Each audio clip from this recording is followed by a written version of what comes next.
Hello, Kevin. Hello? Hi.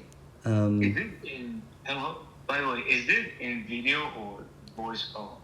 So I'm doing it kind of the most unprofessional way possible. So I'll take a picture and send it to you. Like, to do this. The thing is, I decided to try first to use an iPad and screen record. And by screen recording, so I'm recording my voice and my screen on my iPad while I'm calling you on my phone. Is that okay? Yeah, we will see like how it goes. We'll see how it No goes. problem. In the past, Yeah. using the other kind of video saving things have been a little bit clunky, so I'm gonna try it this way. And I'm actually gonna post this one this time because now I feel pretty good. Like I kind of feel like I'm more comfortable with that, and I'm ready to be criticized. So I'm gonna start it off by first prefacing that, hi, my name is Chris. I identify as an INFJ. I am with my friend Kevin.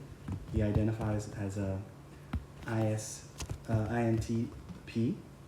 So in socionics, we have to be careful because INTP in MBTI is INTJ in socionics, and INFJ in MBTI is INFP in socionics. And the picture I sent to you, basically, I want to discuss, actually, I don't know if this thing is, if you feel like you're bored and you don't want to listen, you could also get out as well, because basically, I had two really good conversations that I kind of want to, I kind of want to review and share maybe some of the things I remember, and I think it'd be beneficial to other people. So that's the main reason why I want to film this. And I'm not saying I'm the expert. What I'm saying is, I'm actually interested in this, and I'm sharing how I know it, and it may be the case. So everything I'm saying is, it may be the case that it is this, and this. And if it is not this case, and you do not agree with this video, or don't agree with me or Kevin, you're more than welcome. We would love to hear disagreement and hear feedback, because we are not of the ISTP type, and we're going to use MBTI lingo because ISTP is called ISTJ in socionics. So we're not the ISTP type, but I think Kevin and I both have a lot of respect, and we do really like the ISTP type.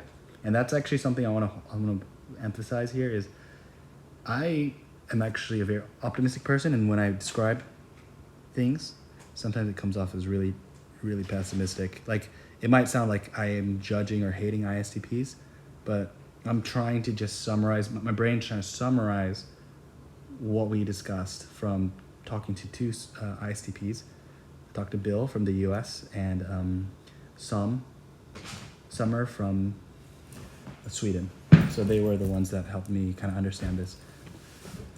And, okay, Kevin, would you like to say anything before we start?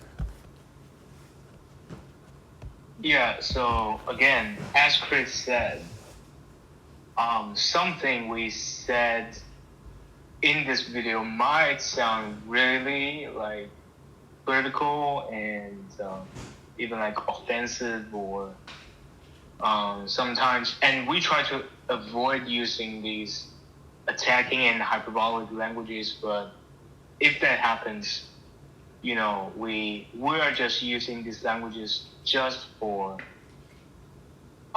informational purposes, and we're trying to communicate it in the most accurate and like the most precise way, and it's not for ad hominem, it's not for personal attack, and just to make sure that, and let's tune in, and yeah, let's start the talk right now. Yeah, and Chris? I would love the, like, my purpose of filming is that I actually want to increase discussion. I want to make new friends. I want to meet new ISTPs. And the ISTP is particularly of interest to me because they have using so the thing is, I'm using MBTI names with John Beebe ordering from 1 to 8, but on the screen is our socionics model for ISTJ. And I do, because this video is kind of like on the fly. Kevin, do you have time? We didn't plan anything. This is just kind of just hanging out and chilling and having a free discussion. And a lot of us, especially guys, think in really non-politically correct terms. So I try to encourage my friends to just say whatever that comes to their mind, but you know, give people opportunities. If they say something it's not right or it sounds really offensive, give people time to explain what they mean, because sometimes the mind just says what it wants to say, and it can come like, the more authentic it is, it can be more cringe, but it can actually be more helpful for everybody to contemplate and say, oh, what is the difference between people? And my last point before I dive in is, I am of the opinion that humankind is, there are many different personalities, not just 16, but let's say there's 1 million personalities. No human being could use a 1 million person model as of now, like a normal human being. So if the human race is one pie chart, one big cake, I think you can cut that cake in many different ways. Like if you had one cake, you can chop it into 4 different pieces, and that's your 4 personality types.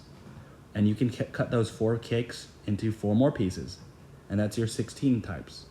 And even in MBTI, they cut, if you have the BB model or socionics, every type has 4 subtypes, because I don't know if you've seen this, Kevin, is that the 4 first conscious functions. Basically, a subtype is if you use one of your conscious functions more than the other. So INFJ has TI subtype, FE subtype, NI subtype. Like whatever they use more, that becomes the subtype, which is basically, if you think about it, you have one big cake, you split it into 4 different personalities.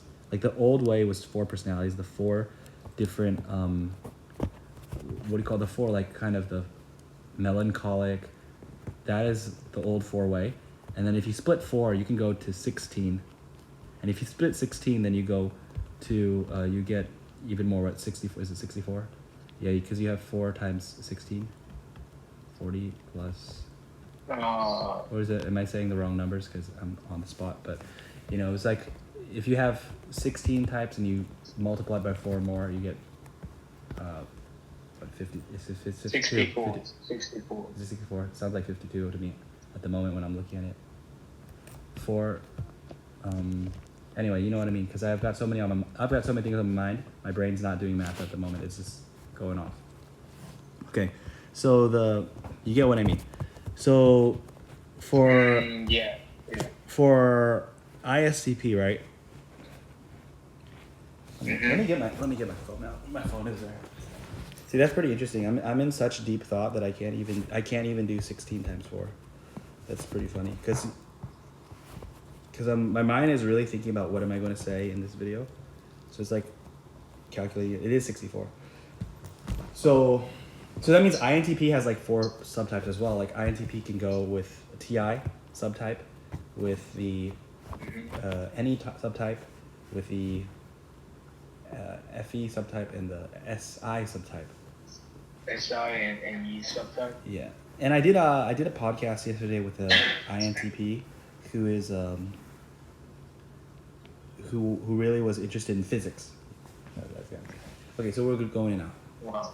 So the thing about like, and we could bring in INFJs and INTPs in. Like what I mean is we could also do a comparison as well. So if you have a thought, you just bring it in. So using the BB model, right?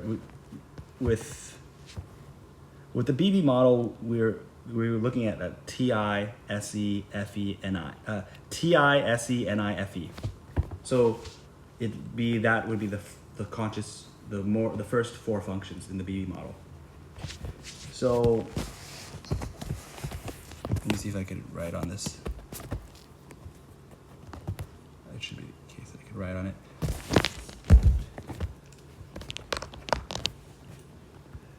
So let's say, so I asked a very interesting question. I was like, I asked if Napoleon, like some very powerful leader with a big vision and was pushing for that goal, how would my two friends as ISTPs respond? And would they be able to, would they like get, because they have NI in the third function as the child function, will that big NI vision attract them? And what they were saying was, look, if I'm going to do something, I need to have a why. Like if you're trying to tell me to do something, it needs to first pass my TI. It needs to pass my logical system. Does this make sense? And then, does this pass my SE? Does this match my experience? Is this realistic? So I thought that was really interesting because I, as an INFJ, have NI Dom. So if someone was trying to sell me on this big vision, this big goal, I think I'd be actually much like Napoleon. I think I'd be much easier to be convinced into following it. Like, I wouldn't need it to actually pass my SE, like my lived experience. It would not have to pass my TI, my logical system structure. Like, if someone was trying to convince me to follow them, if they could push my NI button, I'm all in. But for them, because NI is in the third function, it's more controlled. It's like NI is under the control of SE, which is the parent function, and it is also under the control of the TI, which is the dominant function.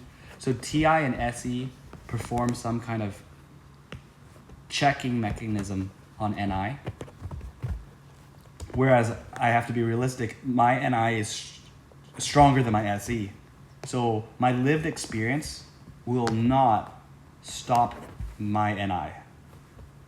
If that makes sense, Kevin, you could comment. Yeah, it makes sense because in the BB model,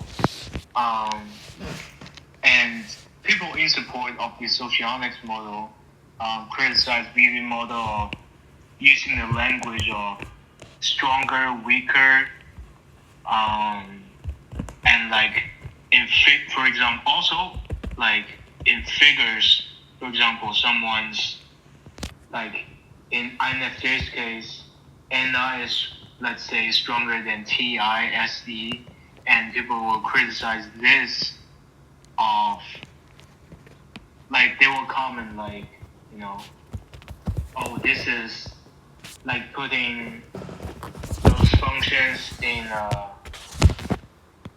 beefing situations, like you're antagonizing these functions and you're not describing them well, but you know what? This is not like itself. It's not per se false, or you can say it's problematic. But the thing is, if we don't use this kind of language, like how is it even possible that we can, for example, when we compare NI and SE in this personality type, like we have to compare the figures and the level of mastery, or just for the mere figure of their NI and SE, then we just have to do this comparison, even though it can sound somehow like, and I hope it doesn't sound SE bashing, but if it does sound so, I hope people are getting what we mean by saying like this, that stronger, weaker. I have to pass my TI or NI, and just to make it clear.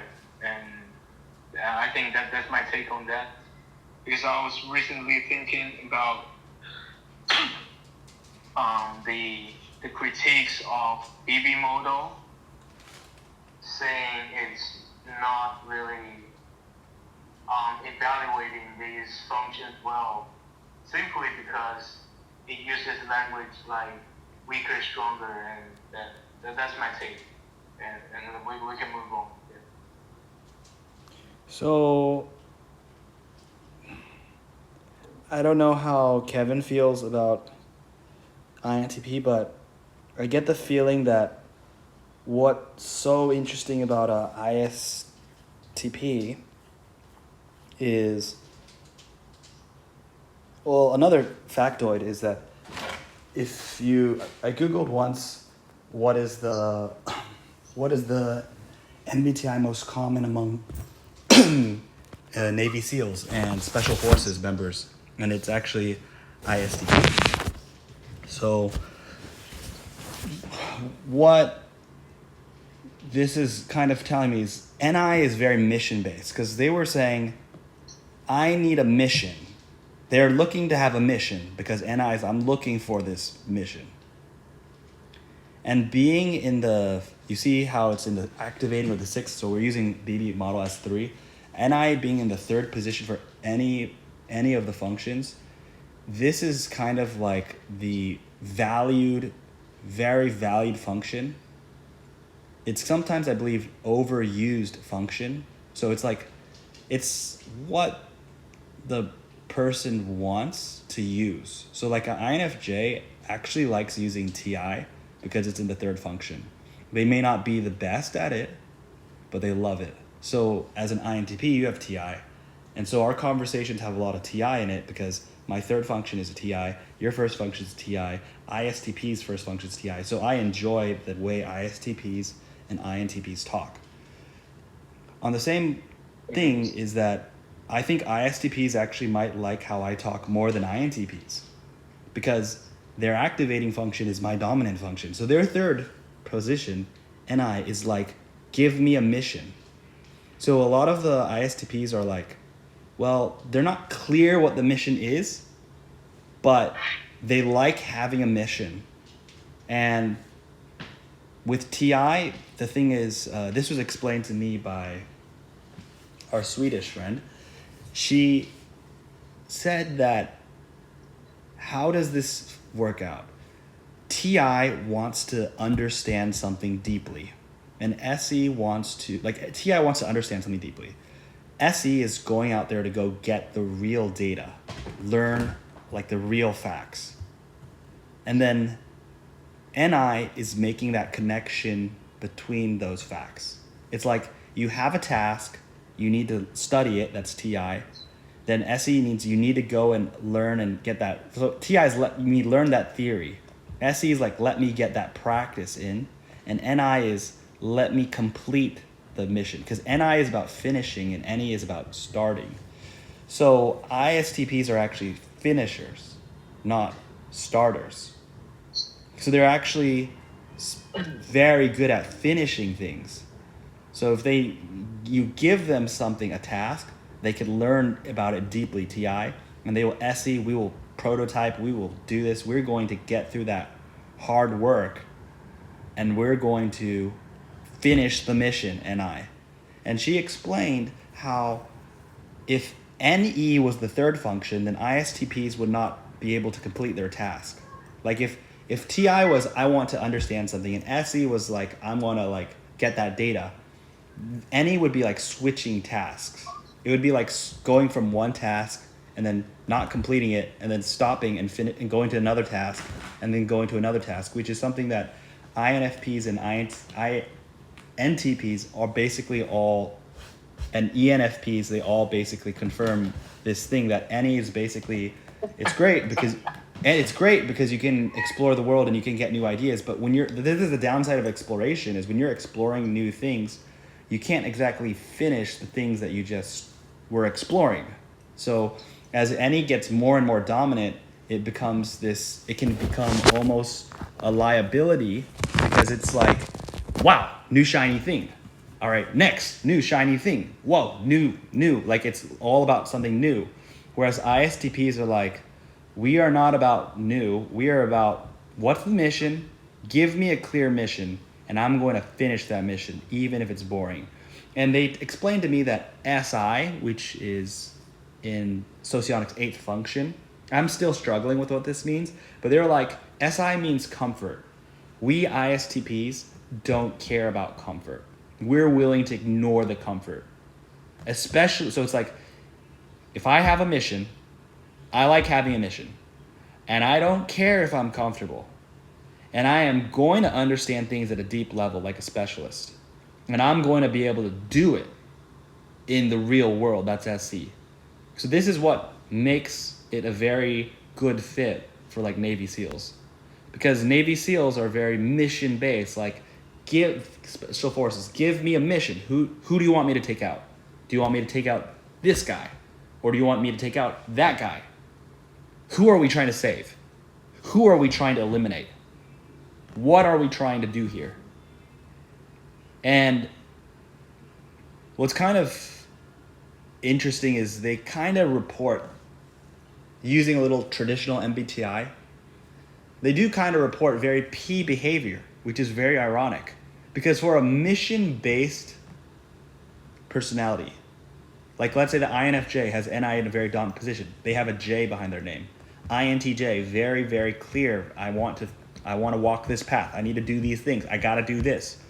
The ISTP is not a person who feels called to do something. Like the calling is not so strong as in the INFJ where they think I need to save mankind. I need to create a new religion. They're more like, all right, I'm a P person, so I'm okay with not having things all planned out. Like both of the ISTPs confirmed they don't really like having things planned out. They don't really make plans. But they're good at accomplishing missions. But they don't plan. So that's kind of a very kind of interesting dynamic where the INFJ is kind of like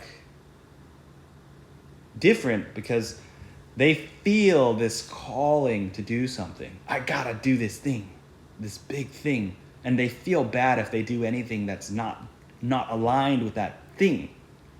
But ISTPs are able to separate their life from their mission. So even though they like achieving missions, they're still very comfortable like not having any plans and just doing things that are not aligned with that plan. Like if they're doing things that are not aligned with NI, it's not that bad for them. Because they have TI. Like if it's aligned with TI and it's aligned with SI, they can derive a lot of enjoyment, fulfillment, and purpose from TI and SE, such that NI does not actually come into play. But they really are on their best mode when TI, SE, and NI get turned on together. So.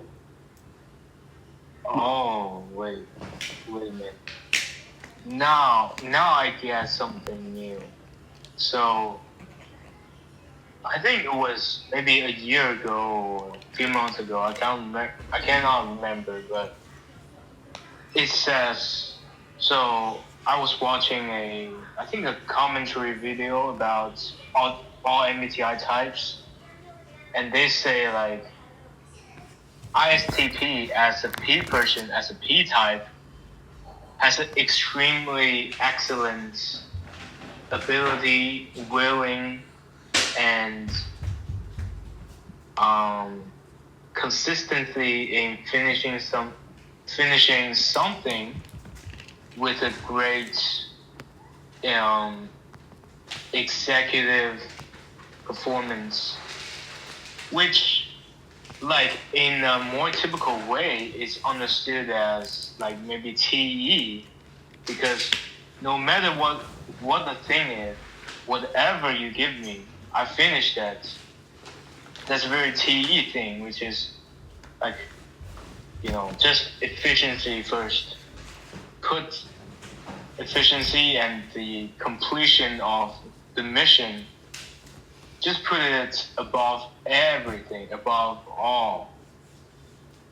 Screw you. I will just finish that. But from what's being told from your ISTP friends, now I get, and from your explanations as well, it's actually, wow. It's actually from the third NI, like the sense of mission and like grand vision, and when it aligns with the NI, when it's in alignment with their TI, the logical system, and SE, real experience database, and they will be willing to integrate their NI into the combo of their first two functions, which makes them extremely like persistent in finishing a task. And well, like I'll be honest, extremely honest. Previously, I had a really like shallow understanding of like ISTPs because first off, I do have a negative feeling about SP type in a way, which is that they are so like they're so what's the Latin term? Like they are so.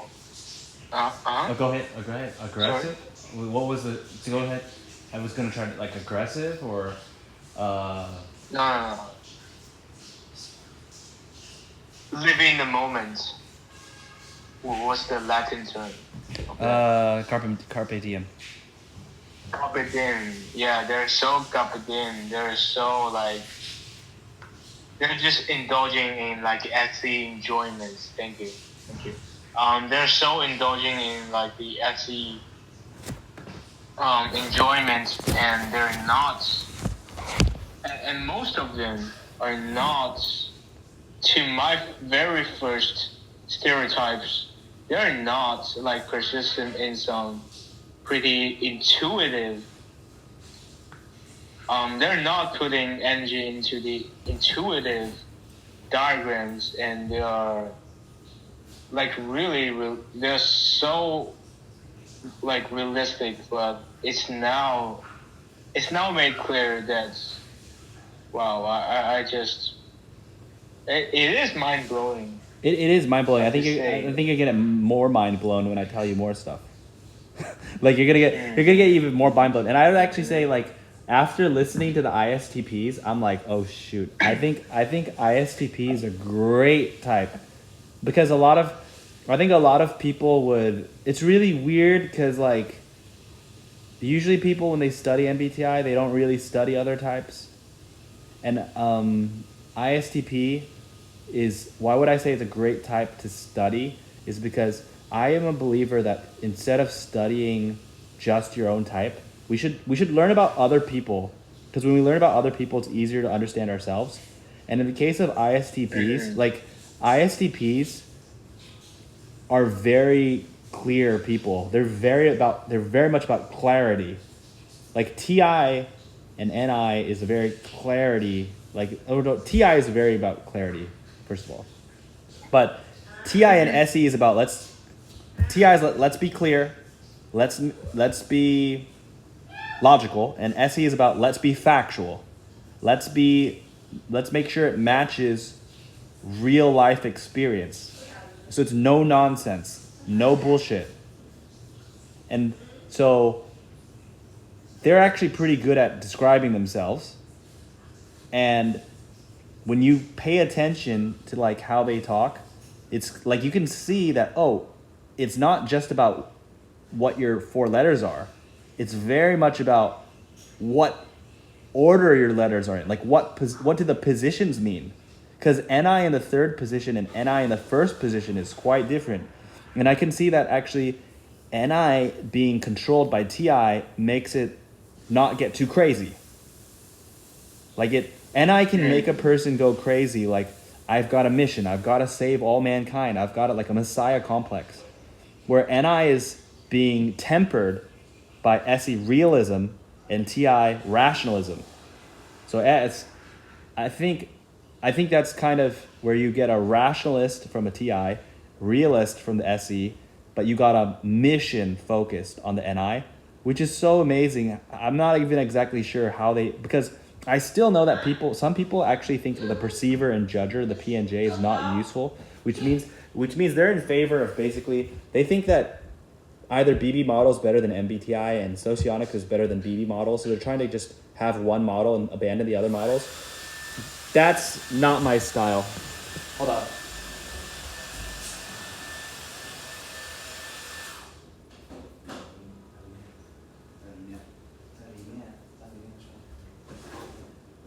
So that's not my style. So like, for example, I think the P, like I'm fully aware of how the judger perceiver works in Socionics and why it's different. And I am familiar with what they meant in the MBTI. And I think that when we're trying to understand a type or a person, so when we're trying to understand a person, we should not try to think they're the type. No person is their type. They are just very similar. In the typology, they're the most similar. In the 16 types, they're the most similar to each type. And when they're the most similar to this type, that type has different interpretations by different models. And those different models focus on different things that I think they all are bringing something valuable to the conversation. So I do see the ISTPs to be very much because I think it's because NI is in that third position. There's the desire for the mission, but they don't know what that mission is. And because they don't know what that mission is, they're awaiting orders. They're kind of like awaiting for a mission to be given to them. And that makes them very P. That makes them very much like not have plans. Because if you already have your own plans, then who can give you a mission?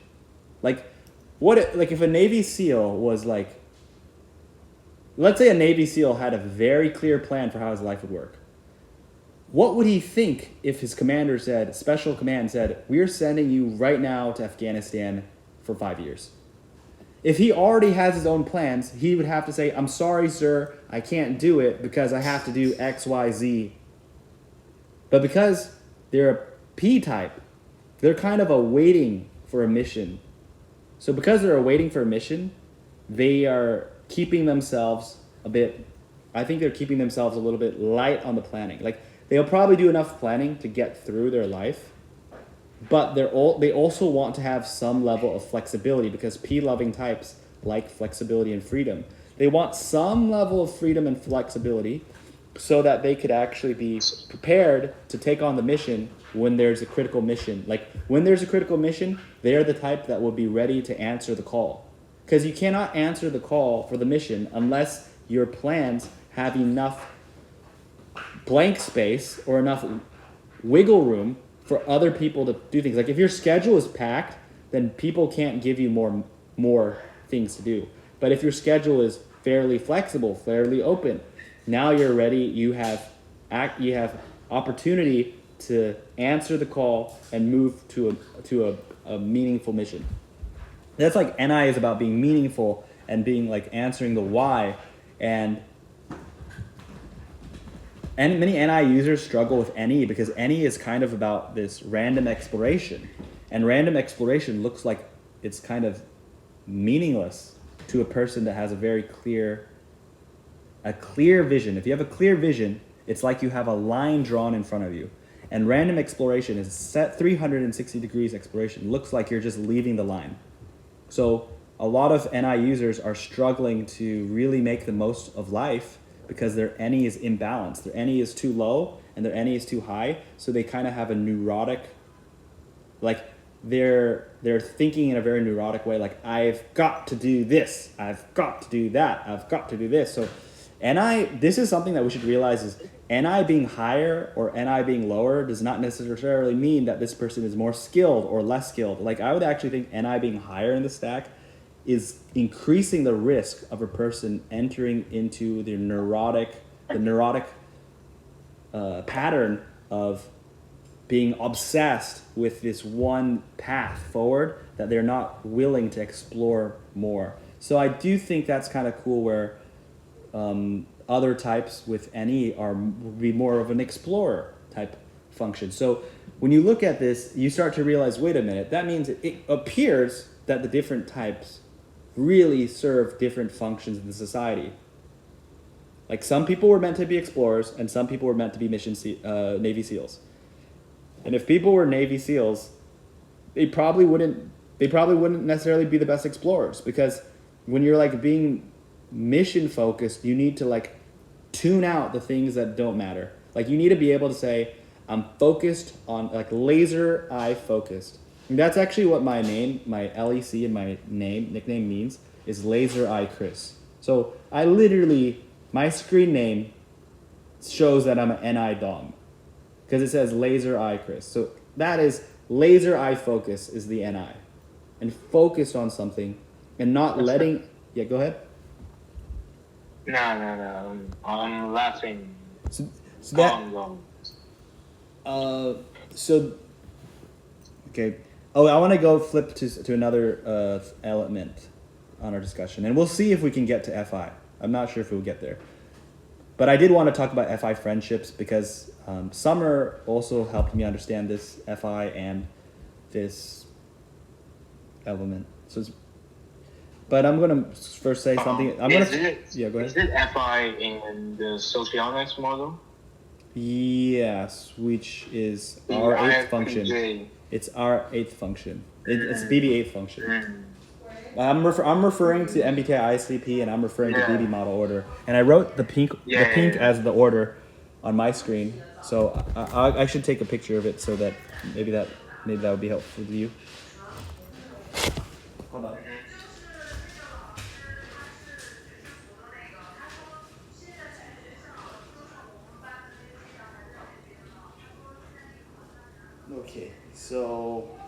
Okay, so I'm gonna say this middle part. Remind me later about FI. I don't want to call out which person said this because this might sound like a call out, but I'm not trying to call people out. I'm just trying to use this as a vivid example that shocked my mind, and help me understand what it makes ISTP so interesting. This is about okay. I don't know how this has come out. It might come out of order, but I'm just going to say it and I'll justify it. You should ask me questions. If it doesn't make sense, call me out and tell me this doesn't make sense because it definitely makes sense, but it's kind of big, so I don't know how I'm going to even start talking about it. So let's say the society. There's a society. There is a group of people. And they have some leaders. And those leaders create some rules, some laws for the group. But those leaders building the system created an unjust system that gives them the advantage and puts other people at a disadvantage. Let me ask you, Kevin, if you're in this system, will you follow the rules or will you try to take advantage of them?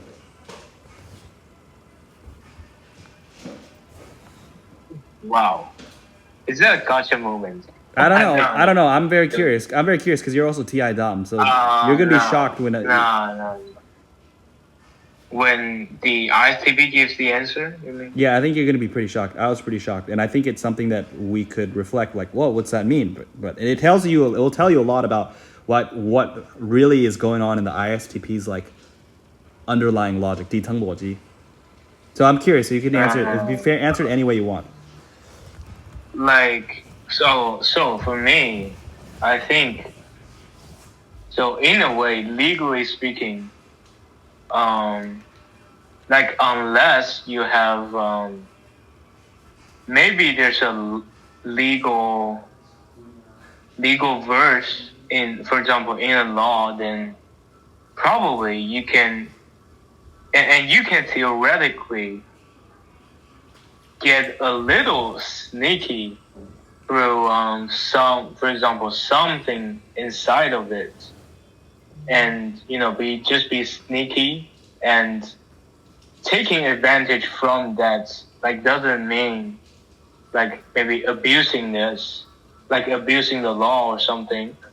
Rather, in my understanding, because it's a very new question, and what's on top of my mind is that like just it's about being flexible in the legal system, and when these tyrants make laws to make it self-profiting, I think we still as individuals in the society, we can possibly find something inside of it and like, you know, for example, like make use of it, and we are not in a totally checkmated state. Like we're not screwed, even if this legal system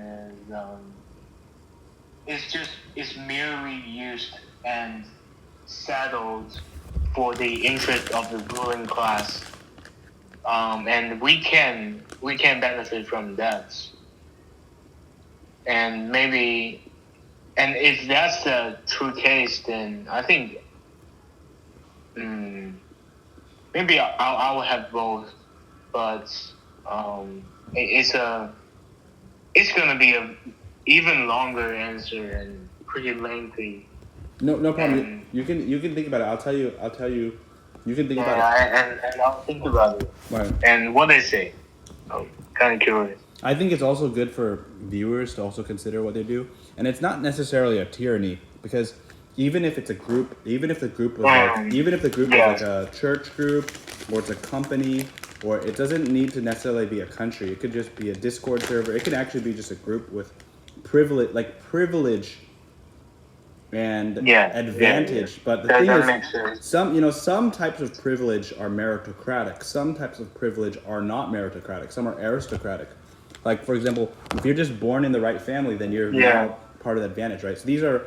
I think it's so interesting because when you start to think, you look at this more, you'll realize, wait, there's like a clear correlation between some of the functions being, because functions, as Bill, one of the ISTP says, he believes the function positions symbolize values, like how much you value something. And so that TI is being valued more than TE. SE is more valued than SI. So SE is like, I want the real data, I want the real stuff, don't talk to me about comfort. So ISTPs will also, like, if you're just imagine the Navy SEALs, they're not gonna try to make you comfortable. They're not trying to make themselves comfortable. They're like going in the hardest training possible because they think, what's the point of being comfortable? Like, don't be a bitch. Like, they want to be the most toughest, baddest people on the planet. They believe that if they are trying to be comfortable, they just believe that they're going to lose when they fight the war with other people. So they'd rather be the one they're the ones who will say, if you bleed in training, it's like, what is it? If you bleed in training, you won't bleed in battle. Kind of thing.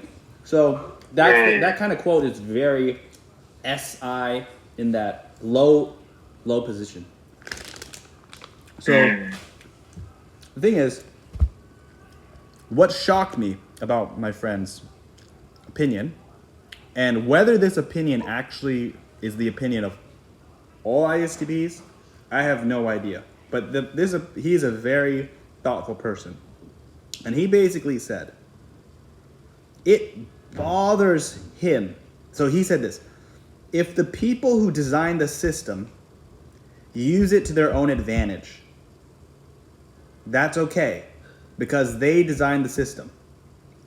But if the people who are within the system try to take advantage of the system in a way that the system was not designed to be, that is not okay. So he would consider them to be as violators of the system. He would consider them to be parasites. Because sorry. So could you repeat that? So, I was not following that completely. okay, so let's break it into two parts. There's one group that designed the system, right? So they designed the system, and they designed the system to be unfair, and they are gaining privileges from that. Aristotle. It could be any group. Aristotle. Like it could be any group, right? You could, like in a company, for example, if you're the CEO, like if you're the founder of the company, you set the rules of the company, right? So if you're the founder and you build that system, and you made that system advantageous to the founders of that company and disadvantageous to other people. I'm exaggerating so you'd understand. If you made it like that, he is on the side of the people who made the system have the right to make the system the way they want to make it.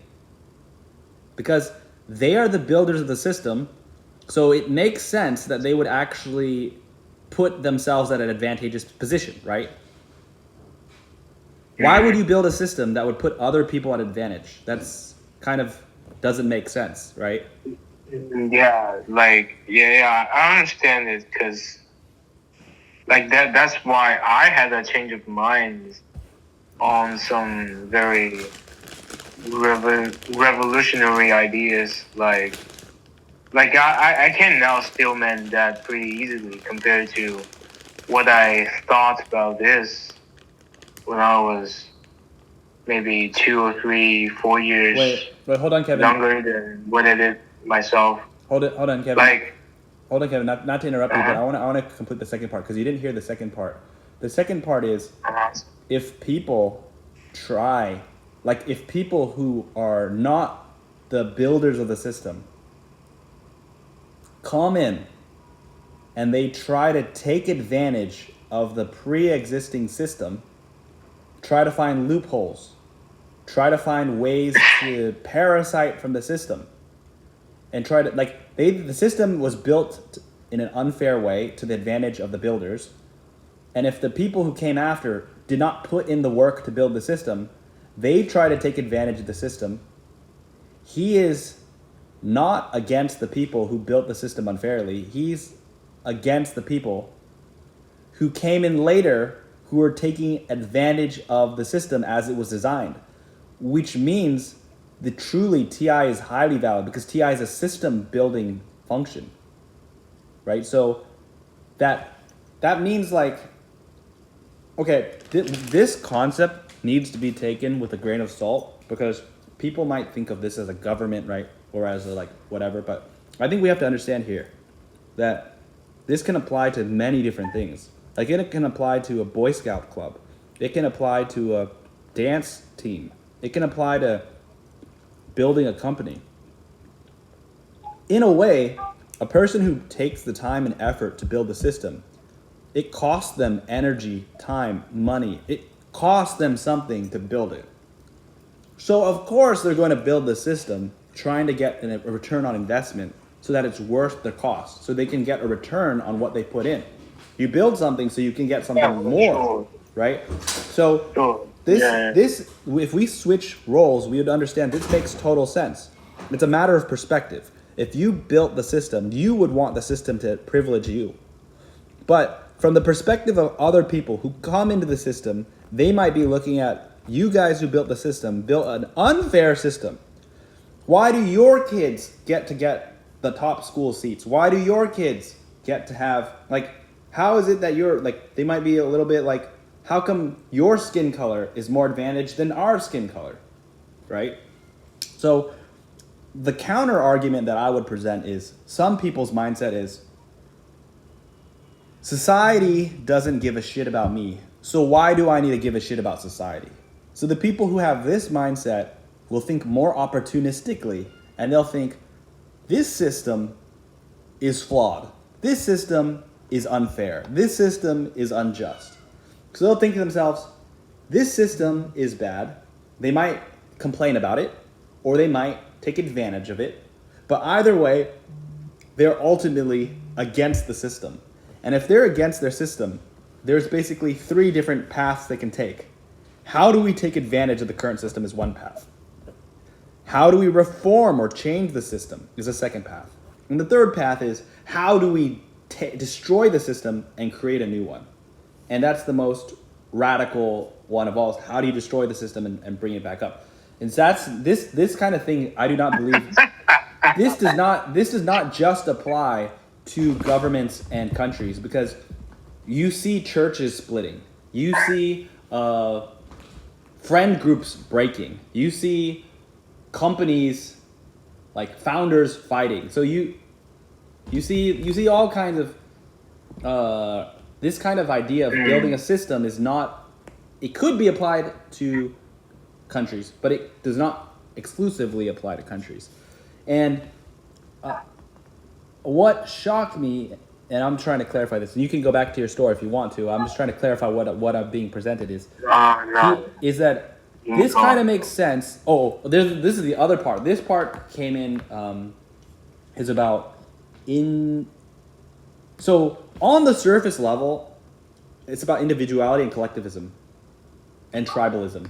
ISTPs look like they're individualist people, but they're introverted.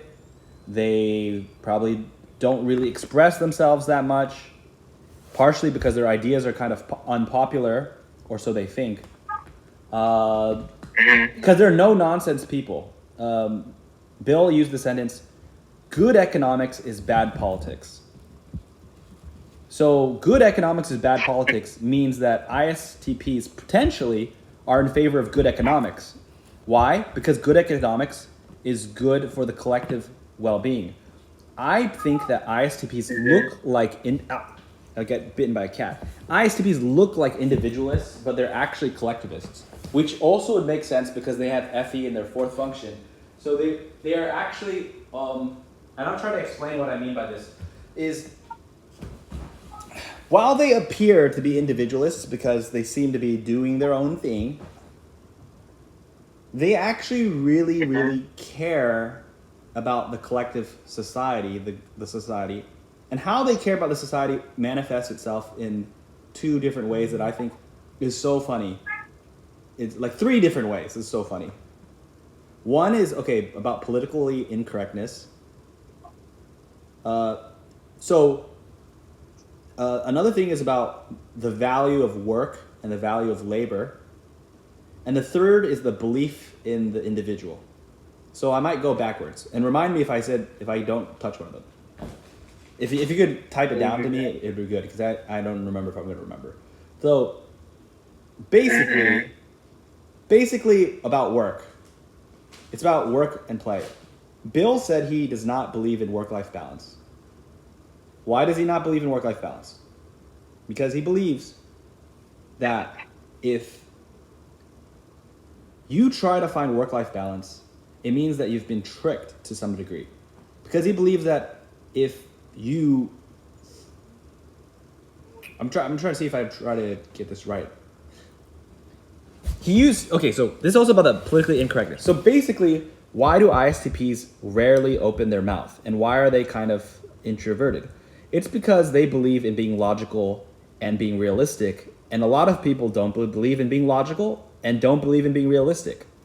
So when they say things in a logical and realistic way, it comes off as very offensive. It's the good economics, not the good politics. Good politics caters to people's feelings. But my understanding is FI is in FI is in the eighth function. So FI,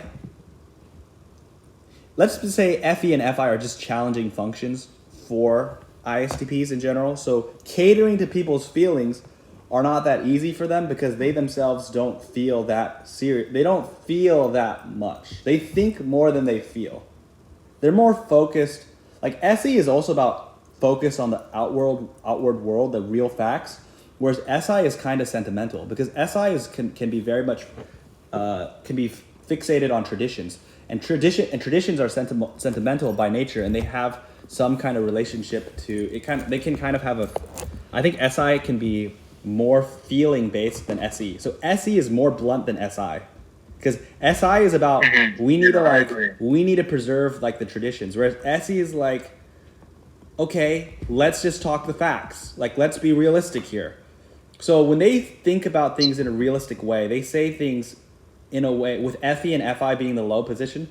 They see the problem and they're problem solvers. They like to finish things. They like to be mystical. They see the problem and the way they want to find the shortest line from A to B. What is the fastest way to solve the problem that we were being faced? That's how we're going to be efficient and effective.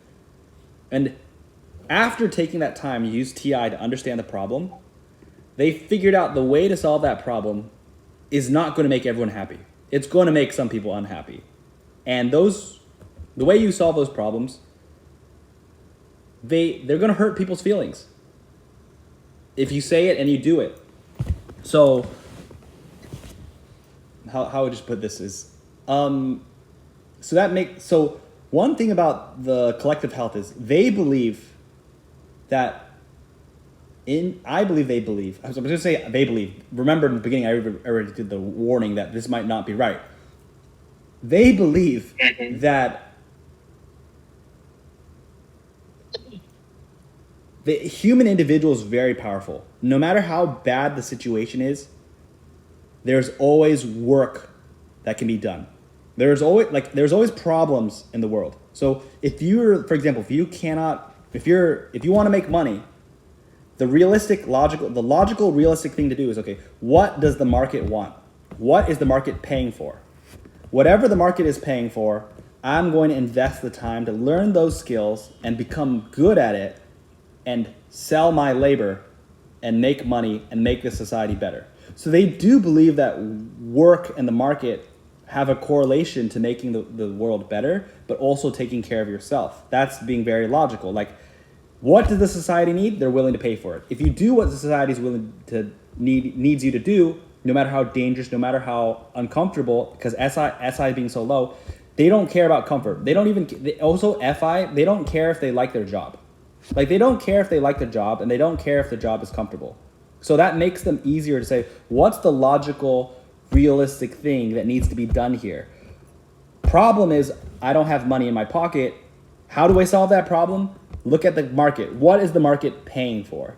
Then they're looking at the jobs. What are the jobs that would be a good fit between my skill set and the world? And I'm going to learn that skill set, become good at it. I'm going to become marketable skills, and I'm going to go out there and work. So they have a very interesting dichotomy where work is work and play is play. They are not the kind of people that are saying, I want to find a job that is very, very comfortable, or like very, very fun, or I can make a lot of friends, or no, they want to work, make that money, and that will allow them to do their play.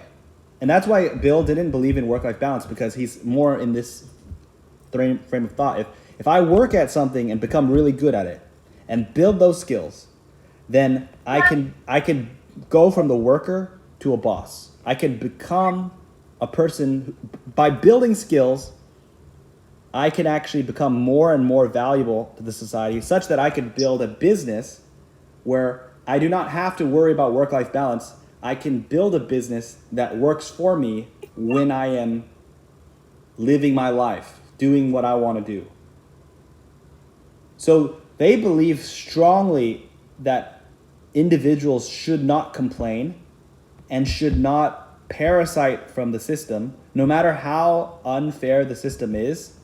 They are in favor of shut your mouth and do the hard work, get paid, make your life better.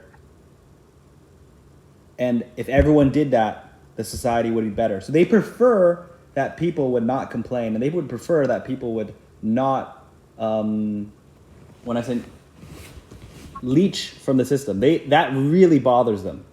They don't want to hear people whining and stuff like that. And their idea is like, I believe in you more than you believe in yourself. So if someone's whining, oh, life's unfair, or oh, this is so bad, or oh, this is like that. And like, for example, he used an example that if there was a friend who wanted to be a guitarist, and they were trying to play their guitar and they're trying to make money, but the money was not good.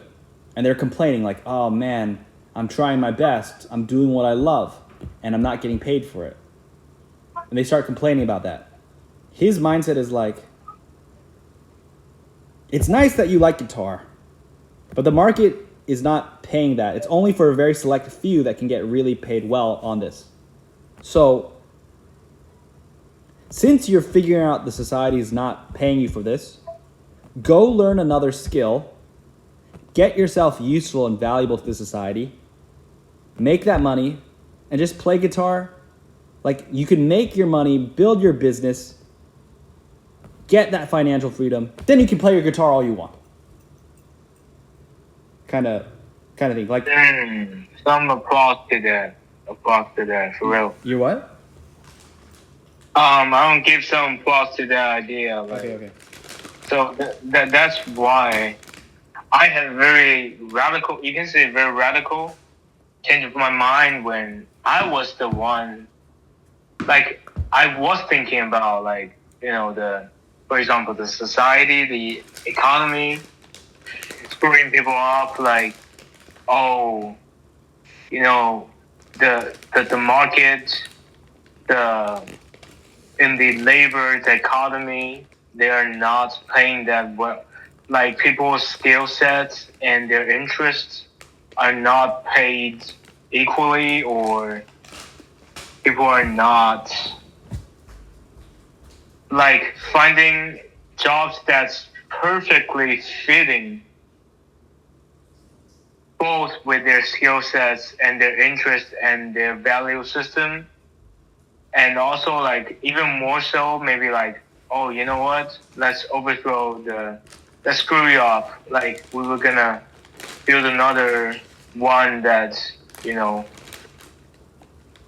let's build another one based on our interest, based on our stance, then we can make great change. But and especially very recently I'm finding jobs, and I did go through some fields that doesn't fit my interest. And but you know what I do? I would say, you know, I would just find another field, like, and that's still in somehow in alignment with my goals, with my skill sets. And if they're not that well paid, but you know what? I can still benefit from this, and I appreciate that for people that are in need of my service, that are in need of my skill sets. And if I'm not currently totally qualified for this job, and I need to accumulate experience, I'm humbled, like because there's something that I don't deserve, like currently, and I'm totally willing to be the one that that is going to bear some, you know, in some people's mindset, sufferings, or like generally speaking, maybe even like humiliations in front of people. Like it doesn't make my feeling good, of course. Like my ego gonna get hurted.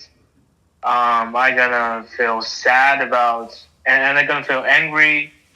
I'm outrageous sometimes, maybe, and I will feel outrageous at certain points. But it doesn't mean that you cannot make a change from this. Like even if the system doesn't totally profit you, but you can make a change.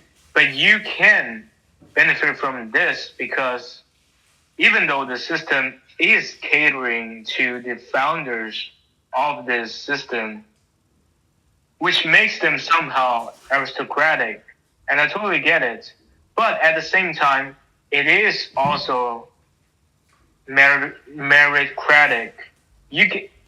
There is merits that can be done to make your life better, and I'm not in favor of like saying, you know, just don't complain at all.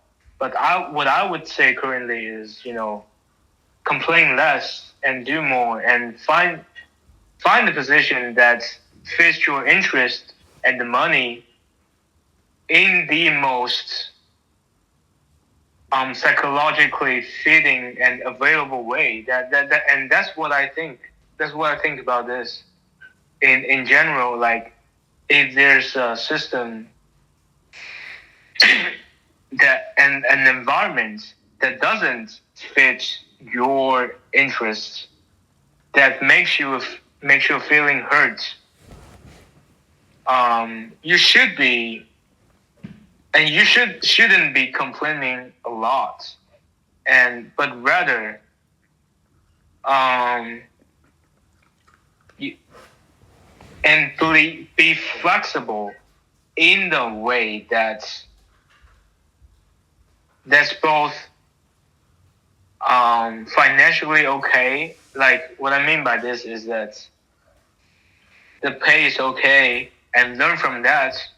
And if it doesn't interest you, do you have the guts to quit the job and start a new one, or you're gonna be like so cowardly, like oh, I'll just complain all day long, which is the human instinctive, like complaining about things. It doesn't fit their interest, doesn't fit their feelings, what they deem correct, what they deem proper in their mindset. That's the human instinct. But we do also have the obligations to resist against that.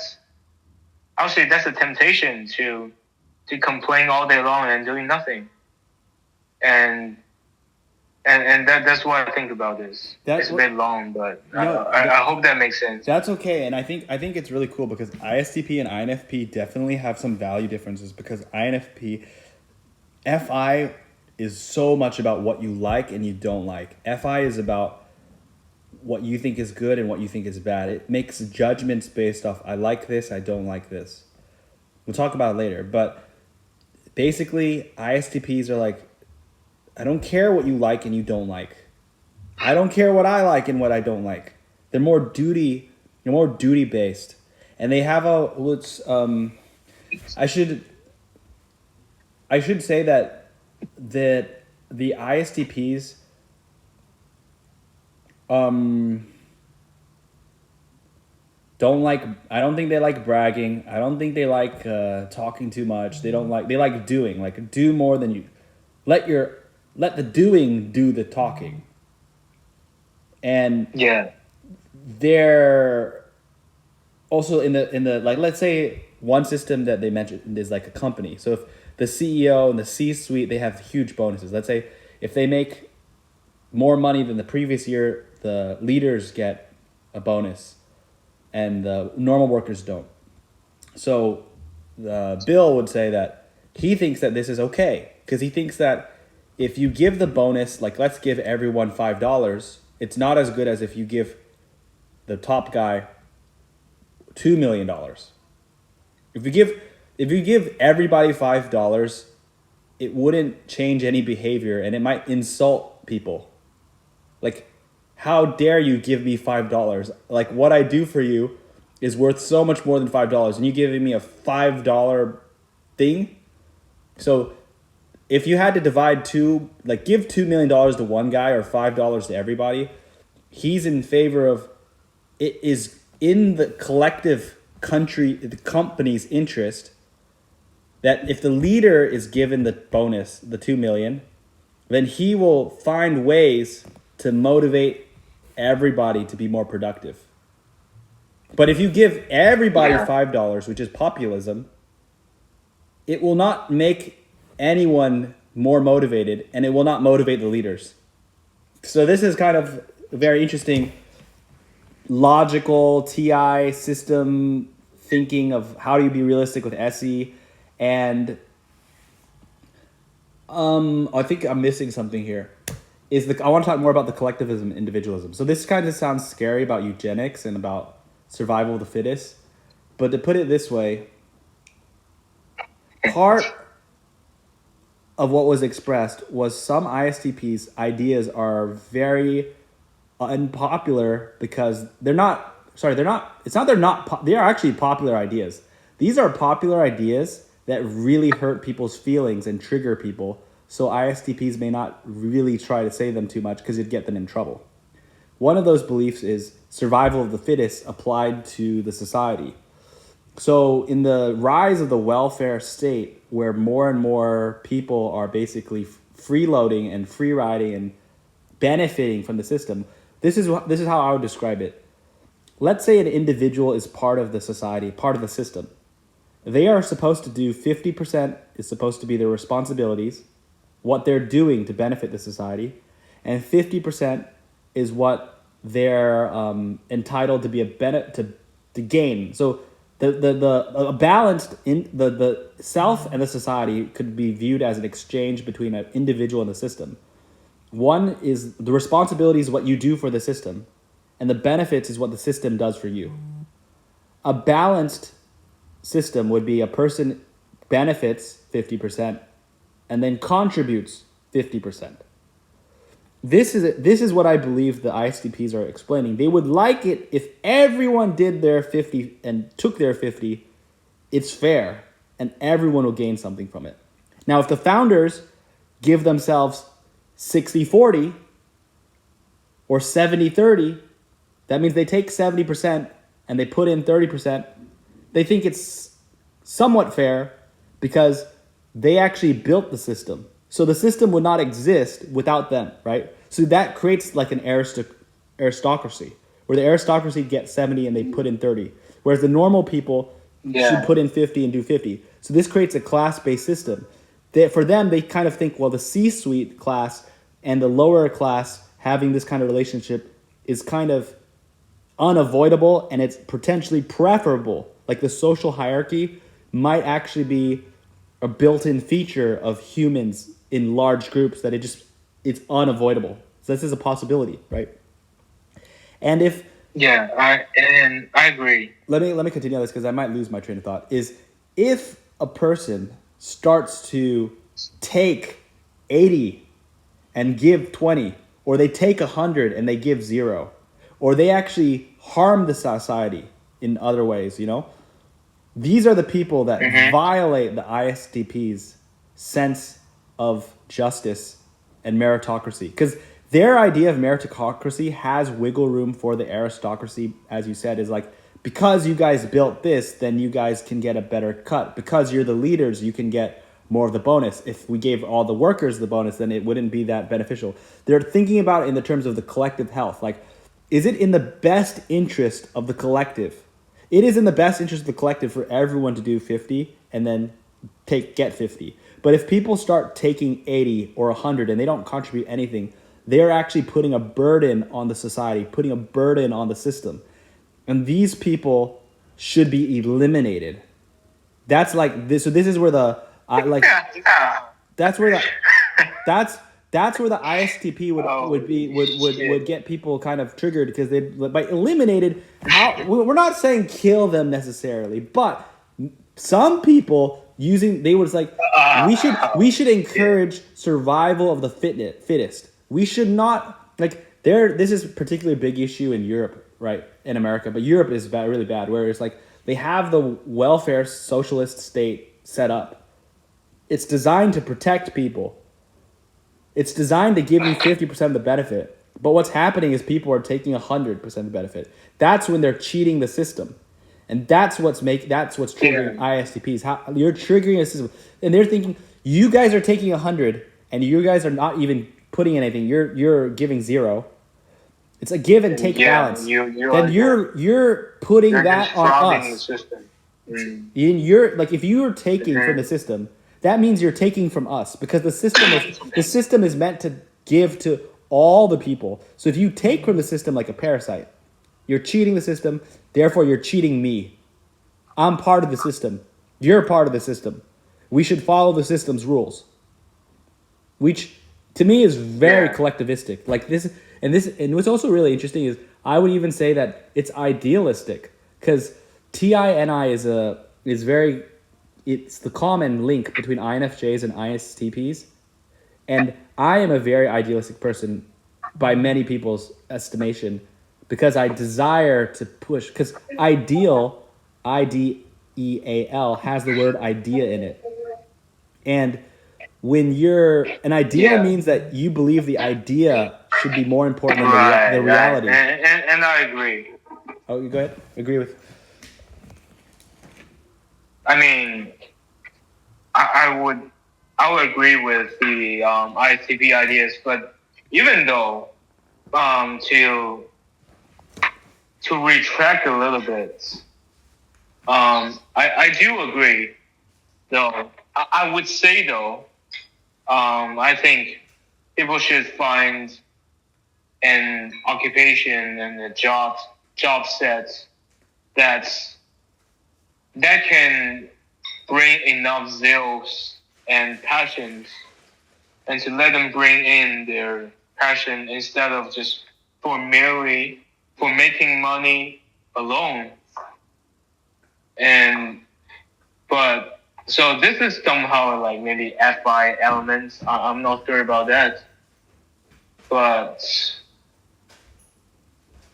but in general, yes, I now agree with the ISTP's ideas more because like for real, if you want a large portion of the public wealth, yet you refuse to do your obligations. You refuse to make contributions, and you want everything.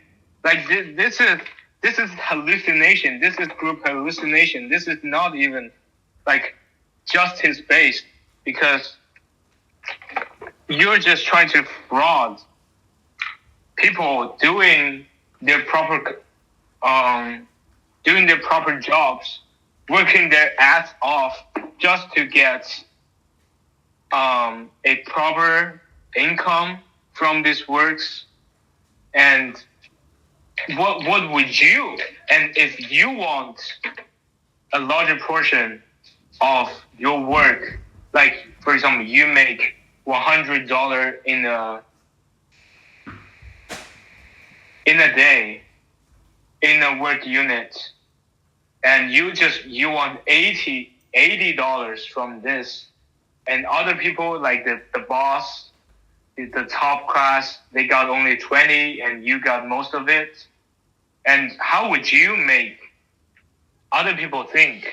Like, is it fair to those people when they see you simply because of your, let's say, your identity, your background, and you get the biggest portion of that? Is that fair for the collective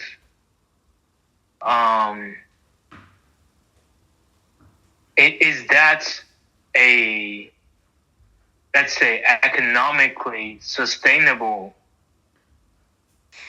system? Is that fair for those people? Absolutely not. So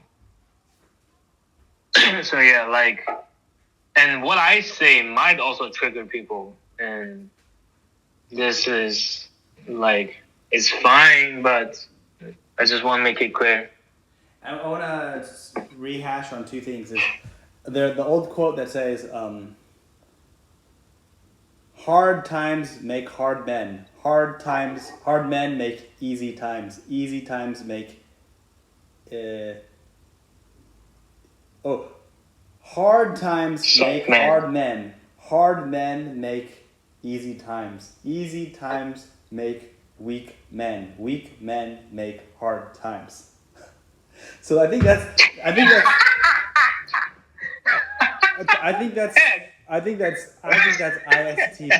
an ISTP quote right there. And Holy shit. that's why, I think ISTPs need like a person with high FE. Like I have high FE because I think I can actually say ISTP things in a way that I wouldn't get in trouble. Because I think ISTPs, the content is good. Like the content is good, but it's like 包装不到位, like style versus substance. TI and SE means the substance is high quality because it's logical and it's realistic. But because FE and FI are so low, their packaging of their substance, which we will call style, makes it hard for people to hear, hard for people to digest. So even like, so they kind of, you know how I was talking about the 50-50 balance? That's me. I made that up. The whole balance, take from the society and give to the society. That's my way of interpreting their ideas and making it more interesting, and using a metaphor, using NI, because NI likes it, metaphors, using a metaphor, because like if they say it as it is, it's going to hurt feelings. So if you use a metaphor, it doesn't hurt people's feelings as much. So I think NI and FE is how can I soften their message? How can I take that same substance and repackage in the style that people can receive? And that's the advantage of NIFE, which I've realized INFJ for me, I'm so good at interpreting people. So I'm good at interpreting, like, so ISTP say something, they might offend like 20 people, but I could say the exact same thing and it's make 20 people agree with me. So I think that's like FE and NI looking at because NI is also about spotting patterns and spotting trends. So when you're in a room with like 20 people, you need to like be observant, and you need to see the patterns between their speech and their behavior, the way they will dress, and use that to factor. And you consider those patterns, like, because the patterns people are wearing, their speaking, and their just behavior is actually feeding information to my FE. It's like input for my FE, and FE is my output. I'm absorbing their patterns, and FE is telling me how should I repackage my message that will be best received by this group of people. So I think NI is taking in information, FE is putting out information, which in this case, I think it also makes ISTPs will like me because they have FE in their fourth function as their vulnerable function. So it's not like they don't know this. So they're completely conscious. They're completely conscious when they open their mouth, they get in trouble. So they shut their mouth a lot. Another thing is because I'll give you an example of how they might package something in a way that's kind of low FE. Is they're like, instead of using what I said, that elaborate analogy of 50-50 taking from the system, and you also resonate with, you believe in that as well, is that they are, and it's funny because I think actually most people would agree with them when you say it like that, but they don't agree with them when they say it like the way they want to say it. So the way they would say it might be like something like, I believe in natural selection. I believe that we shouldn't let these parasites continue to be parasites. So we should remove all these policies that are helping these people, and it's either sink or swim, buddy. Which basically is kind of going back to hard times make hard men. They're basically like, all right, I'm a hard man, so whether it's easy times or hard times, I'm going to do well because I'm going to do work. I'm going to labor. Like hard times or easy times. If you're a hard man, it's all good because I'm going to work and make those hard times into easy times. So they're confident in the power of the individual, which means they're confident if a person worked on themselves and became a hard man or woman, they would be able to overcome all types of challenges. So shut the up. They want you to shut up and just like be a doer. But then the thing is, when the easy times make weak men, that's where they're saying, all these complainers, all these people who are like so sensitive, who need to be coddled, they're snowflakes, they're, oh, you need work-life balance, oh, you need a job you like, oh, you need all this stuff. Shut up. Mankind, 95% of the people of mankind, or 99, have never worked a job they liked. So they're kind of on the brutal scale of like, stop being a little bitch. Like that's also what helps them, I think, become like Navy SEALs, or kind of like, why would they do the hard labor or the blue collar work? Because they're more focused on like, all right, what does society need? What pays money? I don't care if it's comfortable. I don't care if people think it's cool. I'm going to do it because that's my duty. I feel like that's right. This is going to help the system. This is going to build the better system. So I think, ironically, ISTPs use the phrase that they think that their ideas are unpopular. I do not believe so. I believe their ideas are very popular along a silent majority. They're just the type of people who don't like to complain, and they don't care about politics or gaining influence. They don't care about making people like them. So like if you go to a city, like a city in some of these big cities, right? I noticed that a lot of people, like if you look at a city, maybe like 80% of the people are just living their life the ISTP way. Like I'm making up numbers, but imagine a huge number of people they're not like, social is not too big, not that important to them. They're not like, they're just focused on grinding, grinding away. The people who are considered popular, it's not the people who are popular. It's not like the popular people, everyone likes them. It's that the popular people, in my opinion, they're actually building a power base, a network. They're building a social network that extends their influence and their power in that geographic region. Whereas ISTPs, even though they're collectivistic, they're also very much independent people. They believe it is in the best interest of the collective for everyone to be independent and be a contributor and contribute more than you give. Like if you can if you can take 20 and you give 80, ISTPs will think you're the boss. Because that means you're making the system better. So they actually like people, like, you know how I said 50-50 is kind of like you give and you take. But if you're taking more than you give, then you're obviously threatening the society to burden. It's okay to take more than you give in their mind, I think, if you're like special circumstance, like you're injured, or you're a veteran, or you did something, or you're under some kind of circumstances that being that hard-working person is not an option. So they believe, like, if being a hard-working person is an option, you should not be a burden to the society. But if it's not an option, then being a burden to the society is exactly why the system exists. The system exists to take care of people who cannot take care of themselves. And they are sick and tired of seeing people who clearly have working arms and legs complain, beg, and try to use all kinds of unfair and tricky methods to gain an unfair advantage to take more than they contribute to the society. And I think it's really important for me because actually talking to ISTPs, I think I'm a big fan. I just think that there's a lot of room for misunderstanding with ISTPs, because I believe that, for example, in China, I think a lot of ISTPs don't like me because they might think that I'm the parasite. Like, they might think that, fuck this guy. He's taking 100 and he's contributing 0. Get your ass out there and start working, you podcast boy. I'm just saying, like, I think ISTPs are cool, but they're a little extreme in the sense that they might misidentify certain people as being parasites who are not parasites. Like, there might be people who are contributing to the society secretly or in a way that's not that obvious, and that they just think, why are you playing on your guitar? Stop playing on your guitar. Go get out there and start picking things up and start making money. It's like they're more, I think they're more likely to not understand things that, like, this is like the FI being in the 8th, like, FI's where we see, like, it's basically, FI is about doing what you like and not doing what you don't like, and they don't care about this. So when they see this in other people, they kind of see, I think they have a tendency to not understand what's going on here.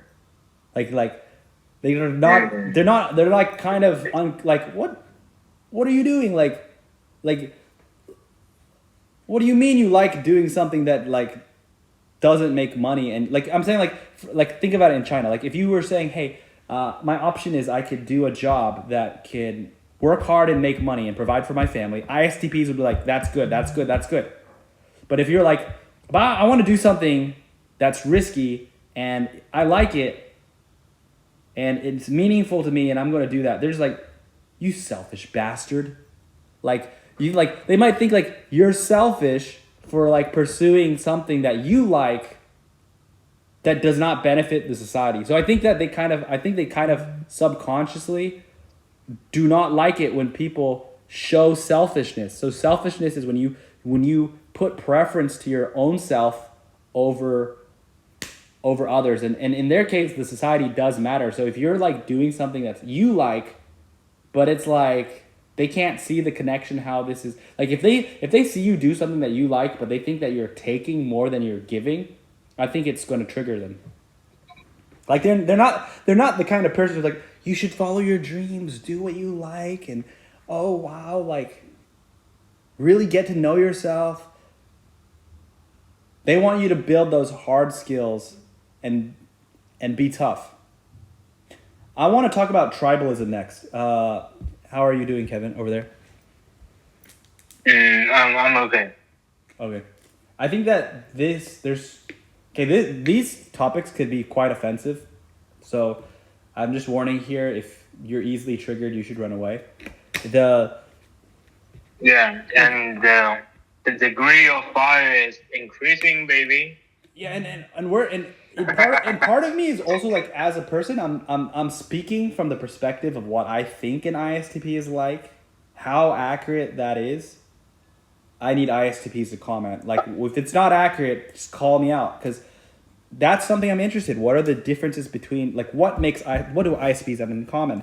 What do they have that is very country based? Maybe the two ISTPs we talk to are Westerners. They're talking from Europe and America, the US. So maybe we're not getting the full picture here. But I do think I've met a lot of people with these values, but I just never had a real deep conversation about these values. So I just never really understood them, because these values are actually quite different than my values, to be fairly honest. Like, the values I'm saying does not mean, like, when I say that I agree with them, I don't agree that everyone in the society should have the same values. I just believe that everyone in the society, like, different values serve different functions. Like, the different personalities should do what they're doing and do it to the best you can. So I want the ISTPs to do the best they can be at ISTPs, and I think INFJs should be the best they can at being INFJs, and INTPs should try to be the best INTPs. Like, I don't think INTPs should be like, wow, ISTPs are so cool, I should stop being an INTP and I should just do ISTP things. I think if you're young enough where your personality has not locked, your personality is still open to change, do whatever you want. But if your personality has more or less stabilized, like my personality, I think it's a better thing to do is just, like, run with, like, whatever personality you're at. Don't be too jealous of this personality. Don't look down on this personality. Just, like, hey, I might not like the personality I was given, but I'm going to make the most out of the personality I have. And how can I maximize the strengths, and how can I minimize the damage the weaknesses cause, is what I'd advocate. So, collectivism versus tribalism. This is talk about FI a little bit. I talked to Summer, and the Swedish ISTP, and this was in a group chat, and we were talking a little bit about FI and how we had similar experiences with high FI users, and how it can be challenging in friendship. So, if I was to summarize our common experience, it was something like this. If I met, like, an INFP or an ISFP, I like both of these types.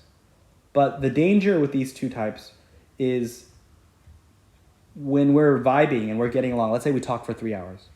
This really happened in Macau. We talked for like 3 hours with an INFP male friend, and we're going along so well together. And then suddenly he asked me a question. Oh, on that day he didn't ask me about it, but you can understand they ask you questions like, what do you think about communism? What do you think about this? What do you think about this? How do you feel about this? What do you think about that? Like, when I was talking, I thought, I thought we were friends already. So I thought our relationship, we were talking for 3 hours. I know his girlfriend. I thought we have built a solid, strong relationship, and he's asking me for. So like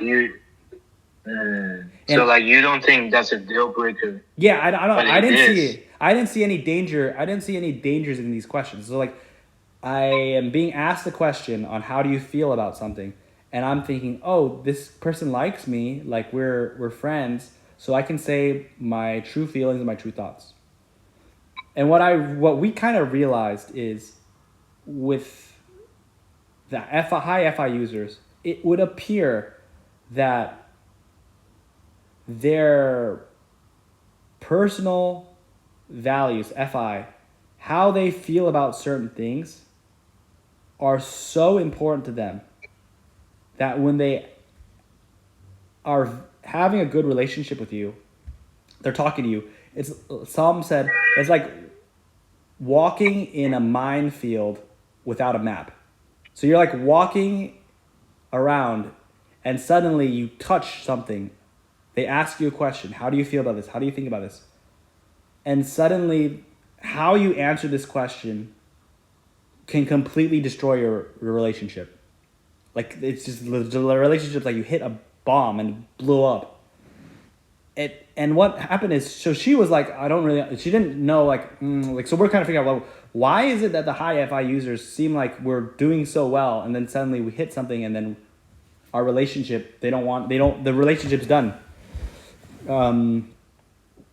I think, well, Patrick, somebody talked about this. I think this had a Swedish guy named Patrick. So I'm just kind of summarizing the group chat. It kind of seems that, okay, I'll say it from my perspective. It kind of feels like these type of people ask you, how do you feel?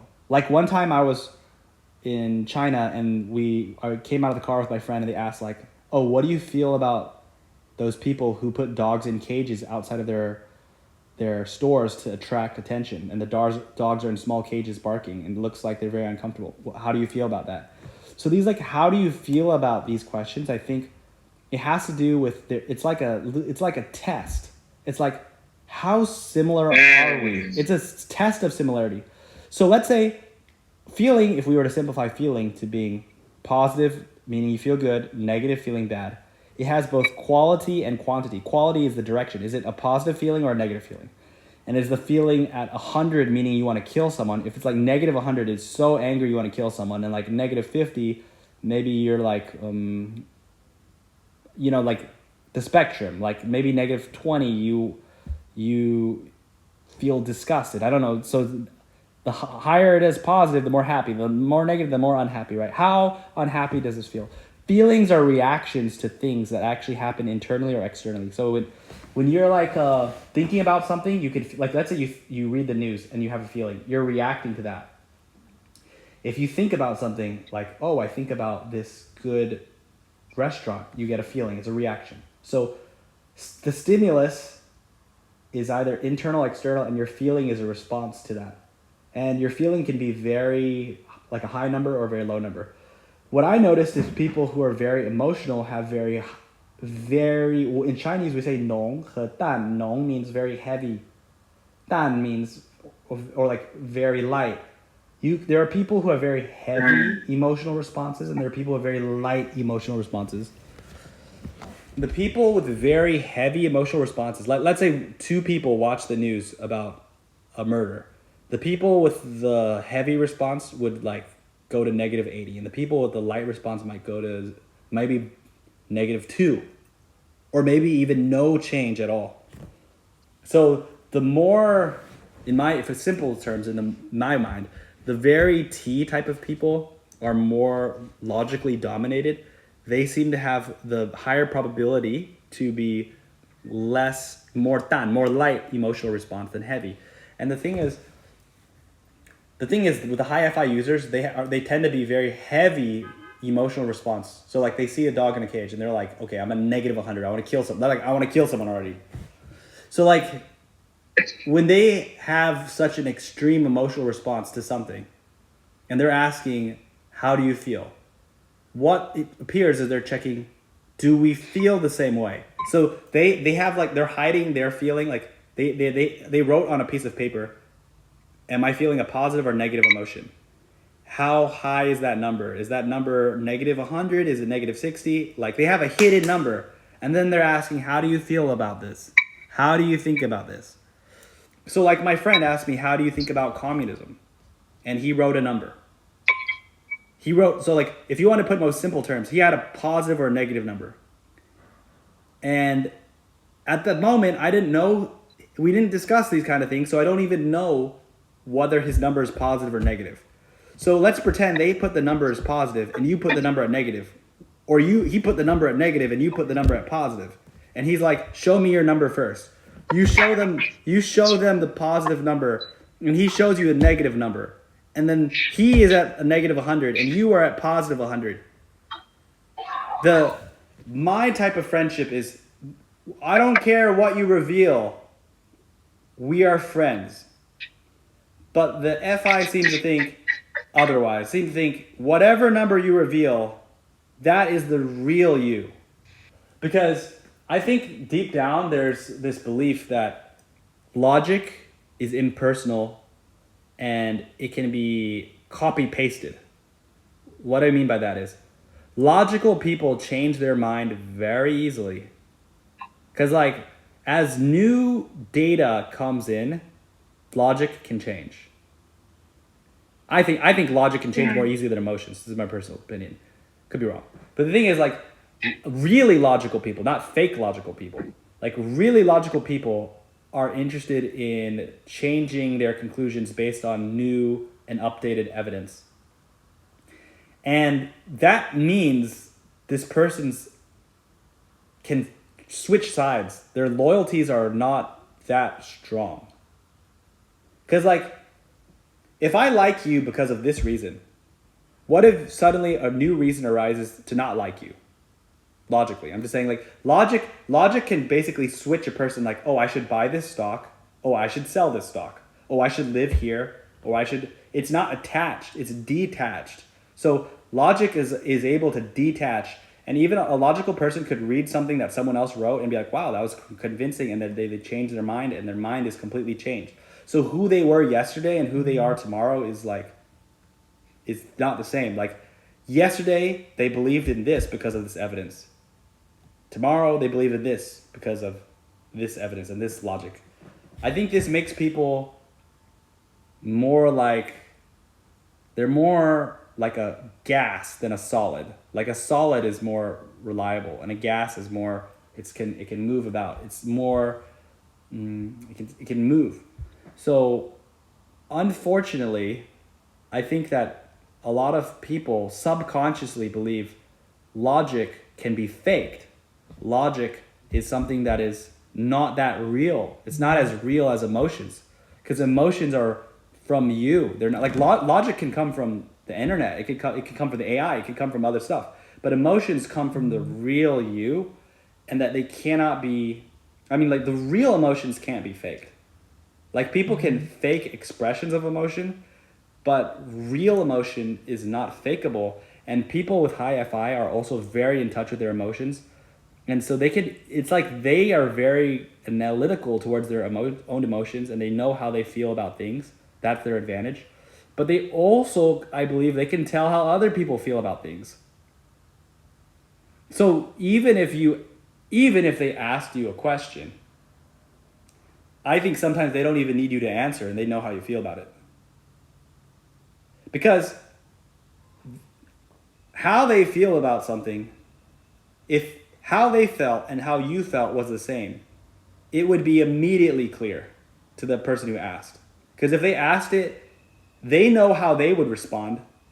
And if you respond in a way that's not the way that they respond, then they know that you're dissimilar to them. So they have a weird trust-based system on this feeling. And I didn't talk about the tribalism. Did I lose you, Kevin, or do you follow? I'm following that.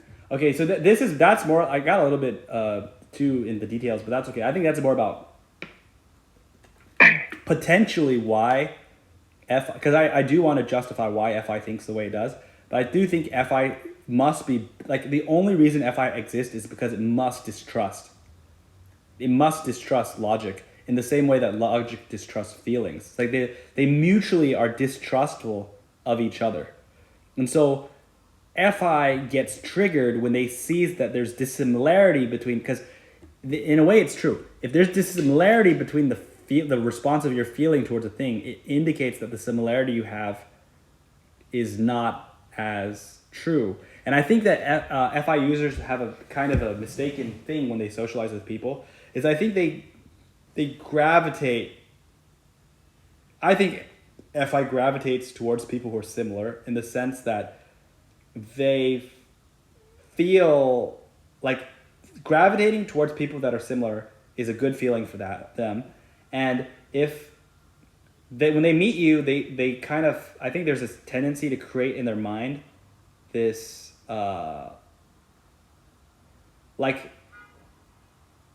they're kind of focused on the okay, I don't want to confuse. I think they're focused on the subject, not the object. Subject being themselves, object being the other person. FI is self-referencing, and FE is other focus. So one is focused towards the self, and one is focused towards not the self. And when the FI is focused on the self, it's kind of it like when it meets someone, it's like picking up data on that person. It's saying, I like this person, and the more similar you are to me, I like you more. And then suddenly, it's possible that they create a version of you in their head that they like, but when you reveal yourself as different from the person they believed you were, they feel betrayed. So I think with FI users, ironically, it's really important to be... With FI users, you could actually damage the relationship by, in a way they might consider inauthentic. Because FE is like hiding yourself and being inauthentic. And if FE users can offend FI users basically by hiding something to make themselves look more similar to other people. And then FI users, when they meet the FE user, they are like, oh, you're similar to me. And then later on, when they get closer, they figure out, oh, you're actually not similar to me. Then they feel like you tricked me with the earlier version of you. Like when you were using your FE to make me think we were similar, I liked you. But when we got closer, I realized you were using FE to make it look like you're more similar to me. And now, when I give you an FI test, I can see clearly We're not matching. we're not matching. And this can go, if we go bigger in now we'll go with tribalism, is ISTPs, I believe, are anti-tribal. They're very much, so an ENTP friend told me there's individualism, tribalism, and collectivism. It would appear that ISTPs are both individualistic and collectivistic at the same time because they believe that the collective and the individual have a mutual responsibility to each other, and they believe that they should be like, as an individual, they believe in the power of the individual to do, like, be the hard man and make easy times, and life will be good. Like, so they believe in the individual more than the collective in a sense, because they believe that it's not really the collective's responsibility to take care of you. They think the collective's responsibility is not as important as your own responsibility to yourself. But they are collectivistic in the sense that if everyone took the responsibility to really take responsibility of what they're doing and do it well, then the collective would benefit and everyone would benefit as individuals. So they view the collective as comprised of individuals. And I heard two INTJs on YouTube pretty much say that they have a very similar thought process, that's another question of how they might come to a different reason why they think this way, but there's a similarity between INTJ and ISTP in terms of just everyone. INTJs are more about mind your own business, but I think ISTP here is like, it's like they're not just about mind your own business. It's like do your mission, do that thing, and we all win. But now this comes the problem where FI has a different mindset, I believe. And this is where tribalism comes into play. Like in the US, we have the left wing and we have the right wing. In Europe as well.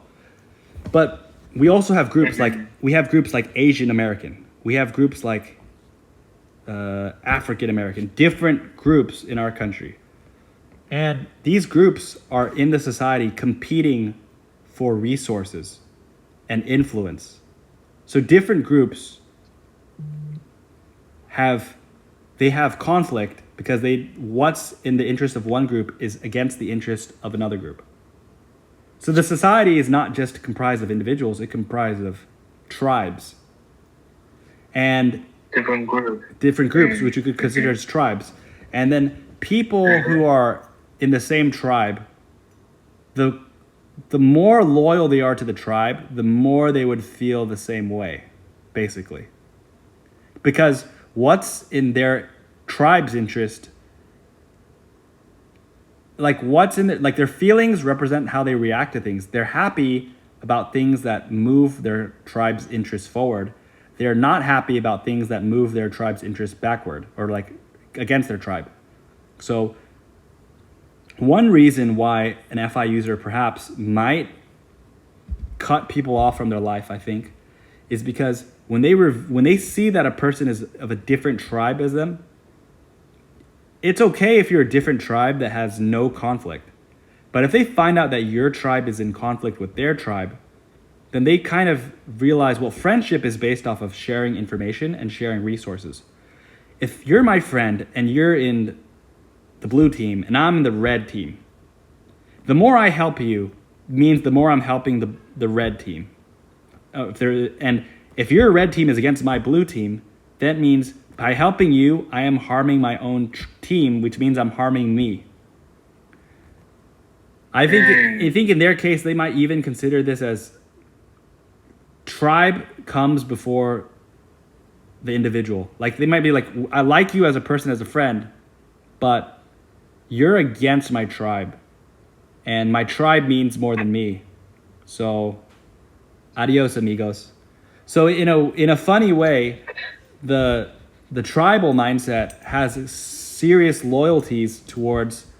It uses emotions in emotionality to test for loyalty to particular tribes. And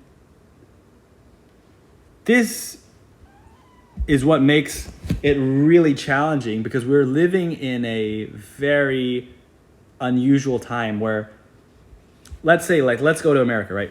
The USA, it's an unusual time because everyone's part of multiple tribes now. Like no one's like, very few people are part of one tribe and one tribe alone.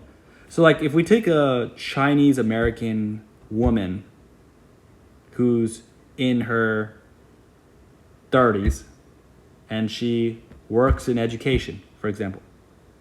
So she's going to be part of so many different groups based off what I just said. Like education industry is like one tribe. She's a woman, so the woman tribe. But then what if she is consuming what if she's religious, or what if she's anti-religious? What if she's belonging to this philosophical school? What if she likes this?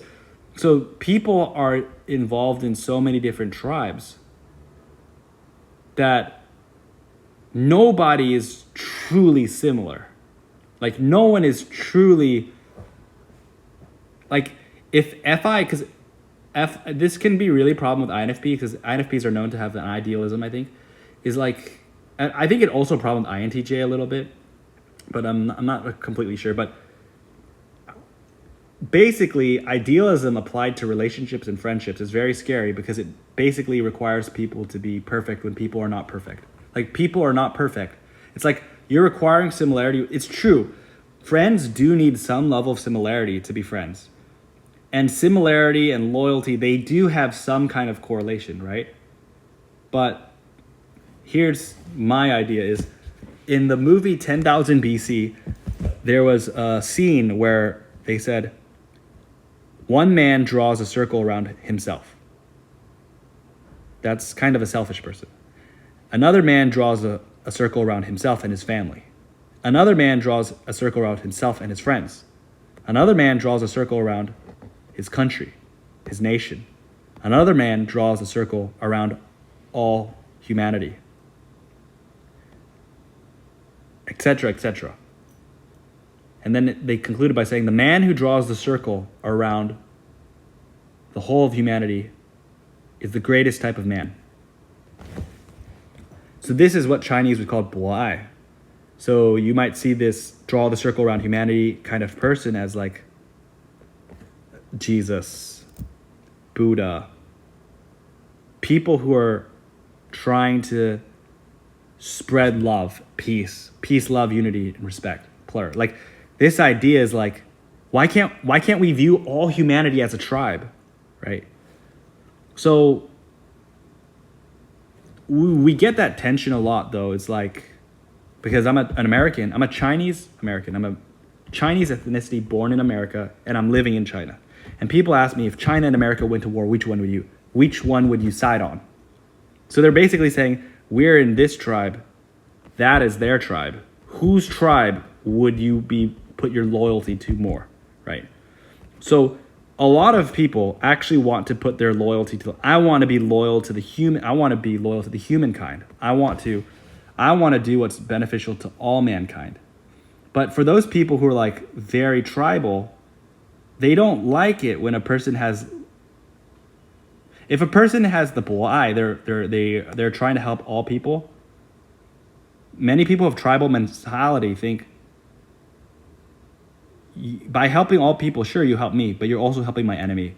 They would rather you. I would rather you help me kill my enemy than you rather help us all. Like, they would rather see the victory over their opponent rather than see how can we all be friends. Kind of mindset.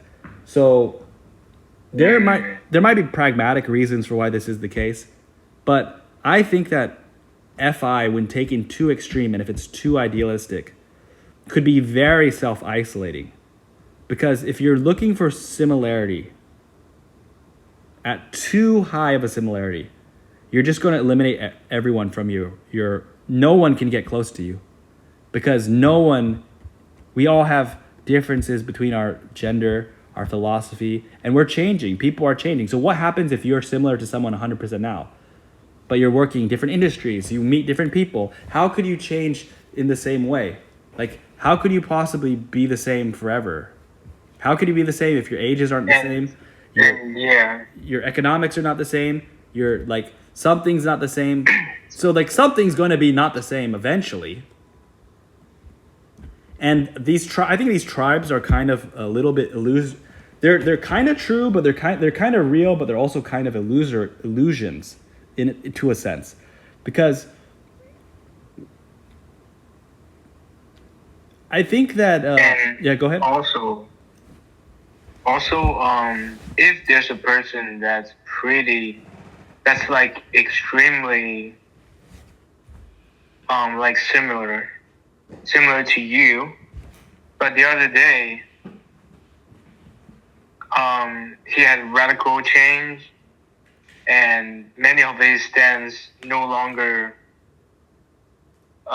it doesn't make sense to you like 10 days ago, 10 days later, then that, and that previous extremely high similarity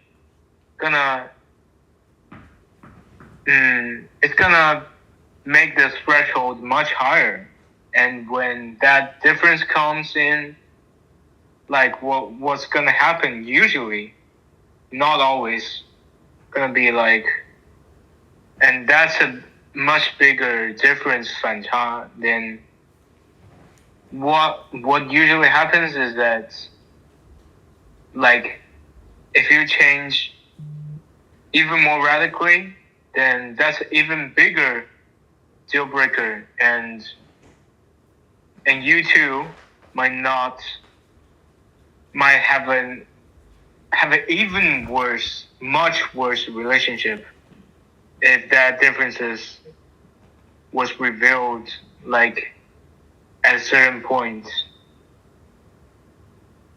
Right, which I kind of think that I do not think in the tribal terms, and I think it occurs at a subconscious level. So if people have lost friends, like I have lost friends due to this thing, so I might sound a little pissed because probably I am a little pissed.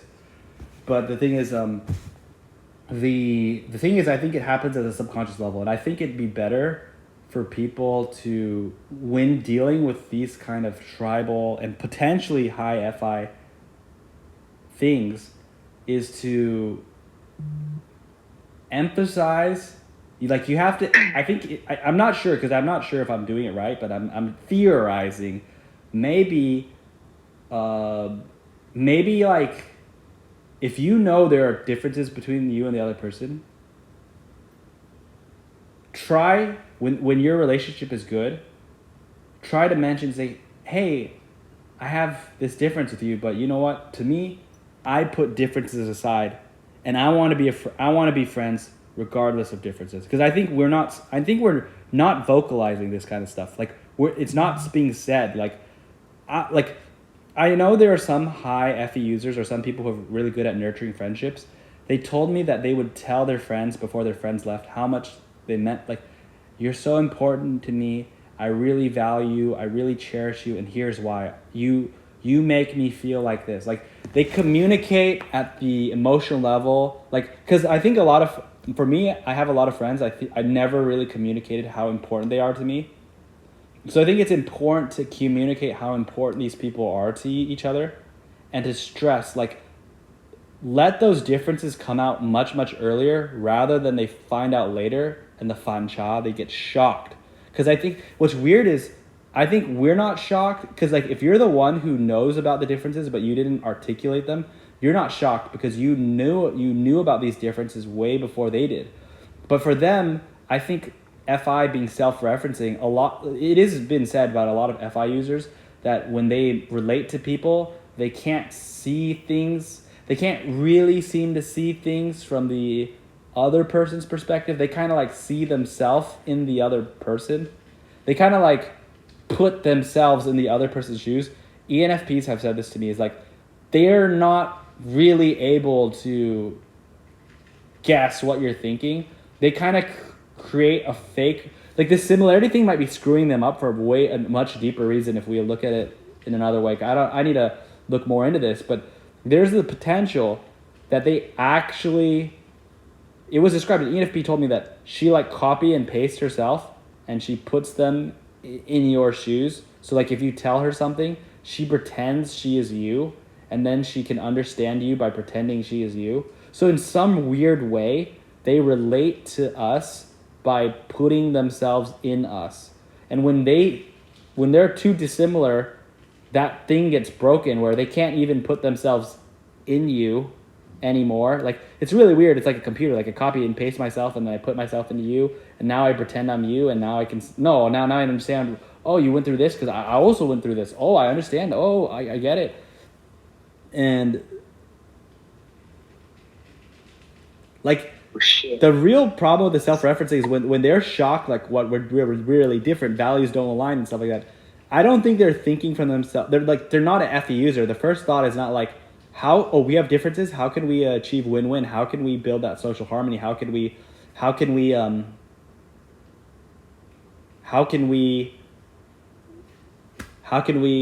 kumbaya? Like, how can we kumbaya together? They're more like,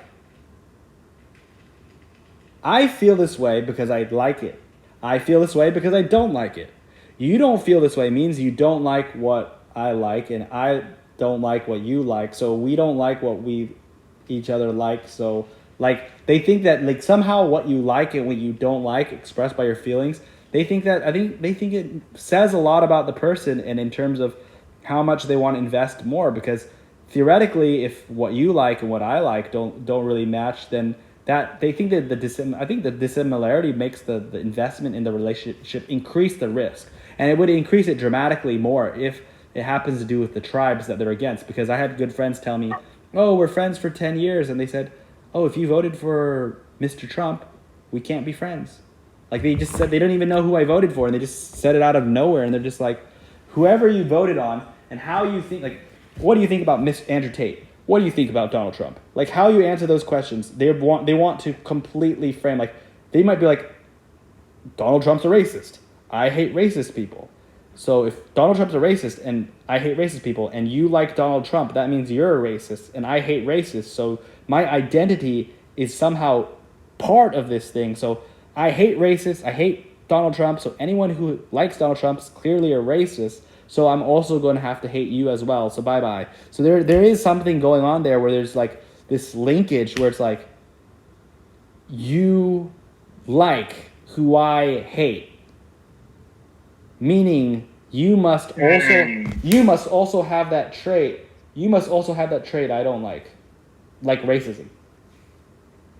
Yeah, right. And I was recalling something, like watching from, I think, Instagram or YouTube, is that, so there's a group of, like, they call themselves gay conservative, like gay MAGA, like, which is a very weird group in itself. But what they basically say is that, like, actually, yes, we are gay, and we are LGBTQ community, but you know what? Our sexuality doesn't dictate our election, doesn't affect our stance in terms of like the size of the government, the controlling of borders, or something like that.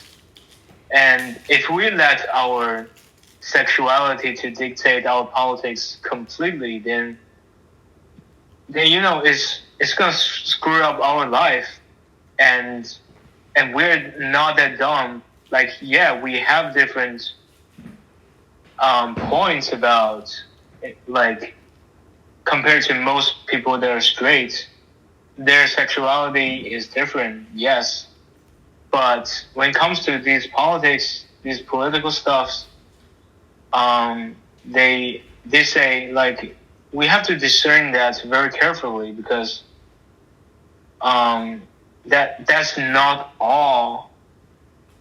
The thing, their sexual identity is not their complete persona, and that I think that's a very wise answer to this maybe ever troubleized society. The globe, the whole globe is getting very I think because of the influence exerted by the internet and these very awakening culture that these differences and personal value, it becomes like so rampant among like especially the young generation, and we're so tempted in fact to to just thinking that way, like something being the like a very important part of our personality dictate, it should be dictating at least like maybe 80% or 70% or even more of our actions, when in fact the common consensus, the consensus ground is possible. It has a potential to be wider in uniting people, not not dividing. And it's very different from relativism, because relativism in itself is like ignoring these things, and I hope people are not going in a relativistic they're not drifting to that direction. But I mean, this kind of wisdom, it really needs the nutrition of time and careful thoughts. But what I see among people and even on myself, I'm not doing that well, and most people are not doing that well, like generally speaking. So it is at the same time, it is the main purpose of this episode is to talk about like maybe ISTP or FI, tribalism, these. But also this is for me personally, this is also an inspiration for self-reflection and get a deeper thoughts on these, and to remind myself of this problem as well, and how to resist against these temptations, because they're so natural to us. Yeah, that's what I have to say. I'm gonna try to touch a few more topics on this and then close it. I definitely appreciate Kevin. Kevin stepped in and really like, he's a very reliable friend, as in like sometimes I just have a genius idea, or like I want to do something, I want to do a podcast, and Kevin's my go-to person to think of to call. So I know Kevin can accept my crazy ideas and is fairly because as an INFJ, INFJs are known as INFPs in MBTI, in socionics, and INFJs are really bad at TE, which TE blind, which seventh function baby model, basically means that, like let's say if I was to do a monologue, like if I was to do this podcast, or if I was to do this video without Kevin's help, like do it by myself, I would get lost in my head. Like my own ideas would probably come out really, really weird. So Kevin for me is like huge support. So thank you, Kevin, by the way, because it really matters a lot to me. Because sometimes, because sometimes these really cool ideas they come, and if I don't do the recording, it's gone, boys. Like boys and girls. Like I'm saying, like if I, for example, if I didn't do this call and I didn't do this podcast, and if I did something else, this is like it's adios. Like it's like that's kind of why it's kind of urgent to be like, okay, I gotta go now. So it's not like we prepared or anything. We didn't even talk. I just like asked them, hey, could you show up? So please be nice to Kevin, and thankful for because some people are really mean in like the typology community with like community. Yeah, some people are really mean with just saying like things, but you know what? I'm trying to leverage that and say, you want to be mean, you want to say I'm wrong, that's fine. I'll read it. I would rather you say I'm wrong, but at least tell me why, so I could actually go look it up and like understand it more, because that's what I want to do. I want to help people build understanding. And I did lose a lot of friends on the FI thing, and like look, I'm looking at the ISTP and FI. I think that ISTPs are a misunderstood group. I've looked a lot into a lot of MBTIs, I know about all the MBTIs, and I'm saying that I felt the most called to just make my first video on ISTP, or LSI, because I just felt like this needs to be said. Like, I hope it helps people understand each other, so if they have problems or conflicts in their lives, they can resolve them smoothly. So, okay, what I want to say about tribalism. Oh, you did mention, I was just saying something about the LGBTQ MAGA is this. So this kind of reminded me of like in China, a lot of people will not like you if you say anything good about Japan. So like, if I'm talking about myself, for example, is like, you know, like World War II happened. Japan was one country, China was one country, Germany was one country. An American approach, or at least the approach that I grew up in, is where, like, in war, everyone's trying to win. And in order, like, Art of War says, if you want to win, you need to understand yourself and understand your enemy. So the way you understand your enemy is you need to put yourself in their shoes. Putting yourself in their shoes is kind of an FE thing. Like, you put yourself in their shoes and try to understand things from their perspective. So you put your, like, if I was a Japanese, or if I was this, or if I was that. And if you go to China, you'll realize that that's like not acceptable. Like if you said something really positive about Japan in front of a lot of people, they would like I think that FI would get triggered and be like, you're not similar enough. You're a traitor. They would use very hard words on you, because like it's not like they don't need to know anything about your thoughts on Japan. If they just know that your thoughts are positive on Japan, then they feel that you're not loyal enough to our tribe, because didn't you know what Japan did to Chinese people in World War II, in the rape of Nanking?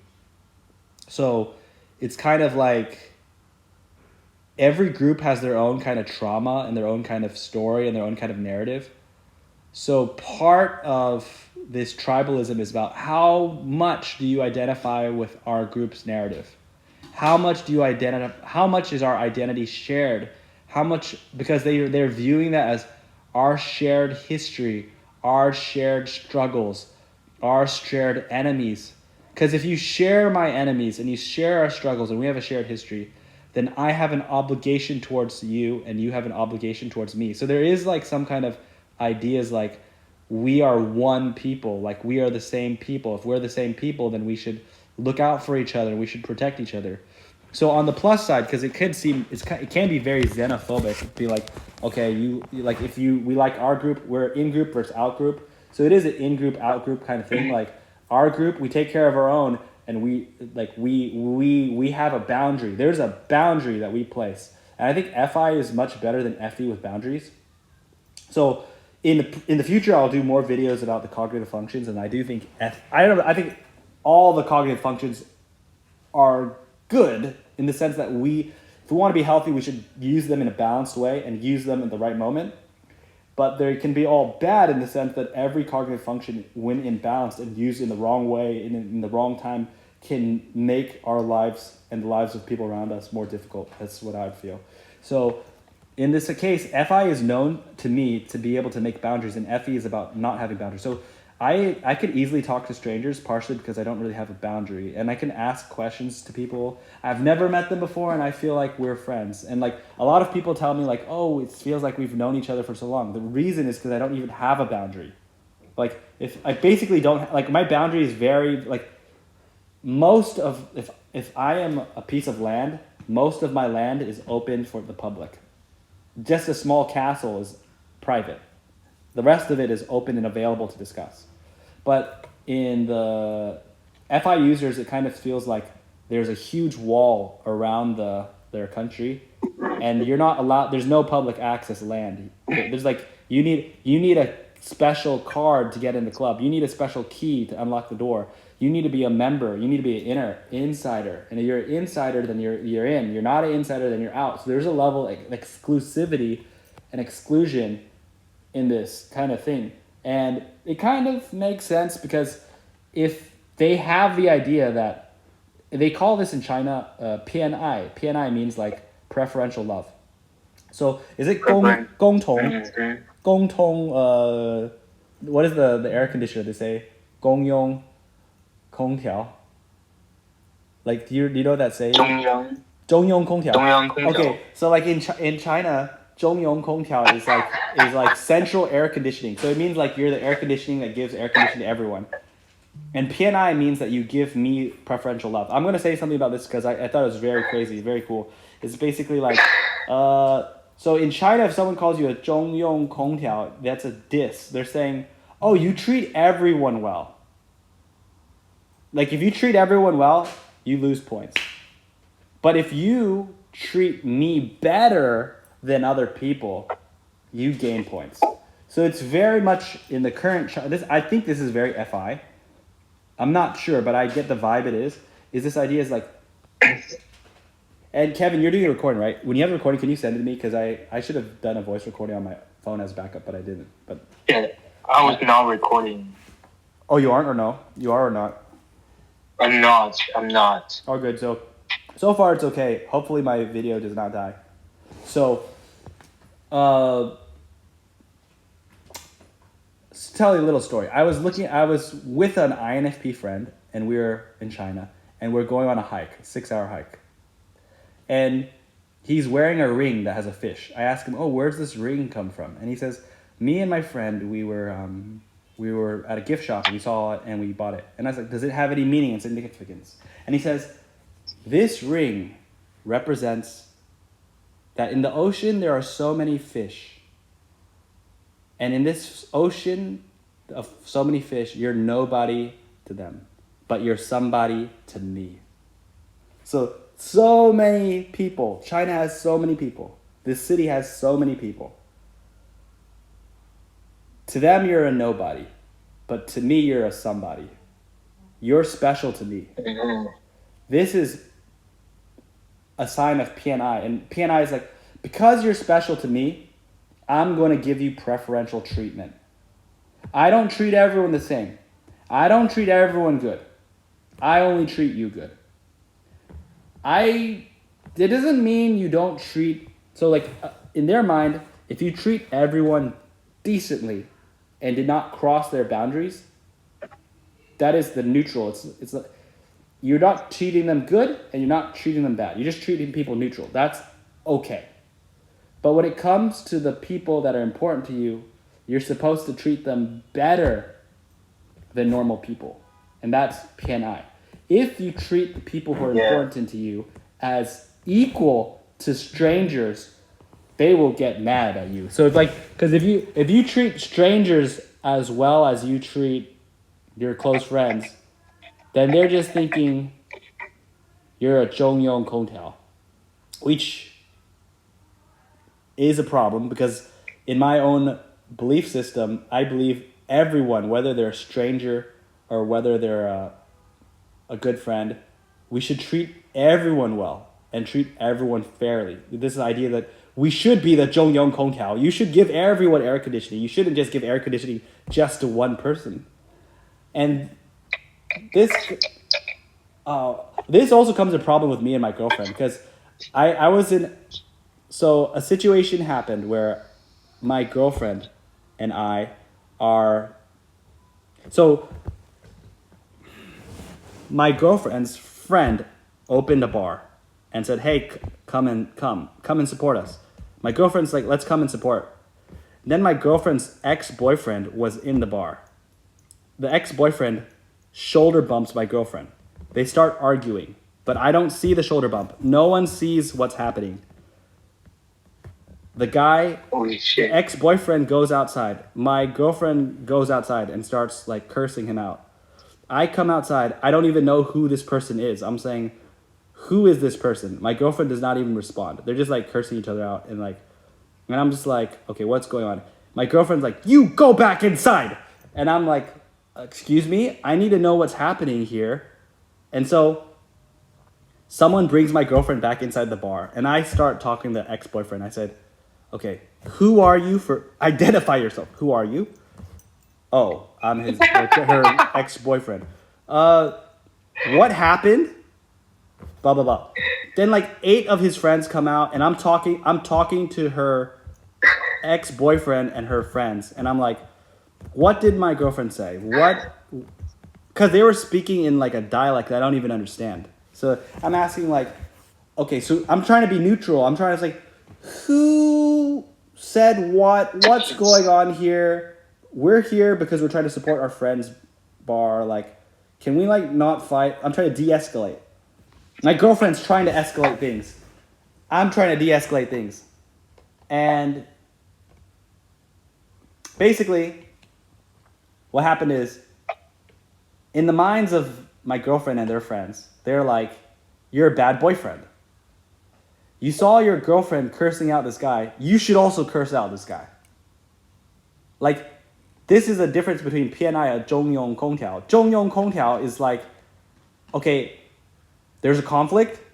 Everybody deserves an opportunity to speak. Let's try to figure out, let's clarify, what do you want? What do you want? How do we achieve win-win?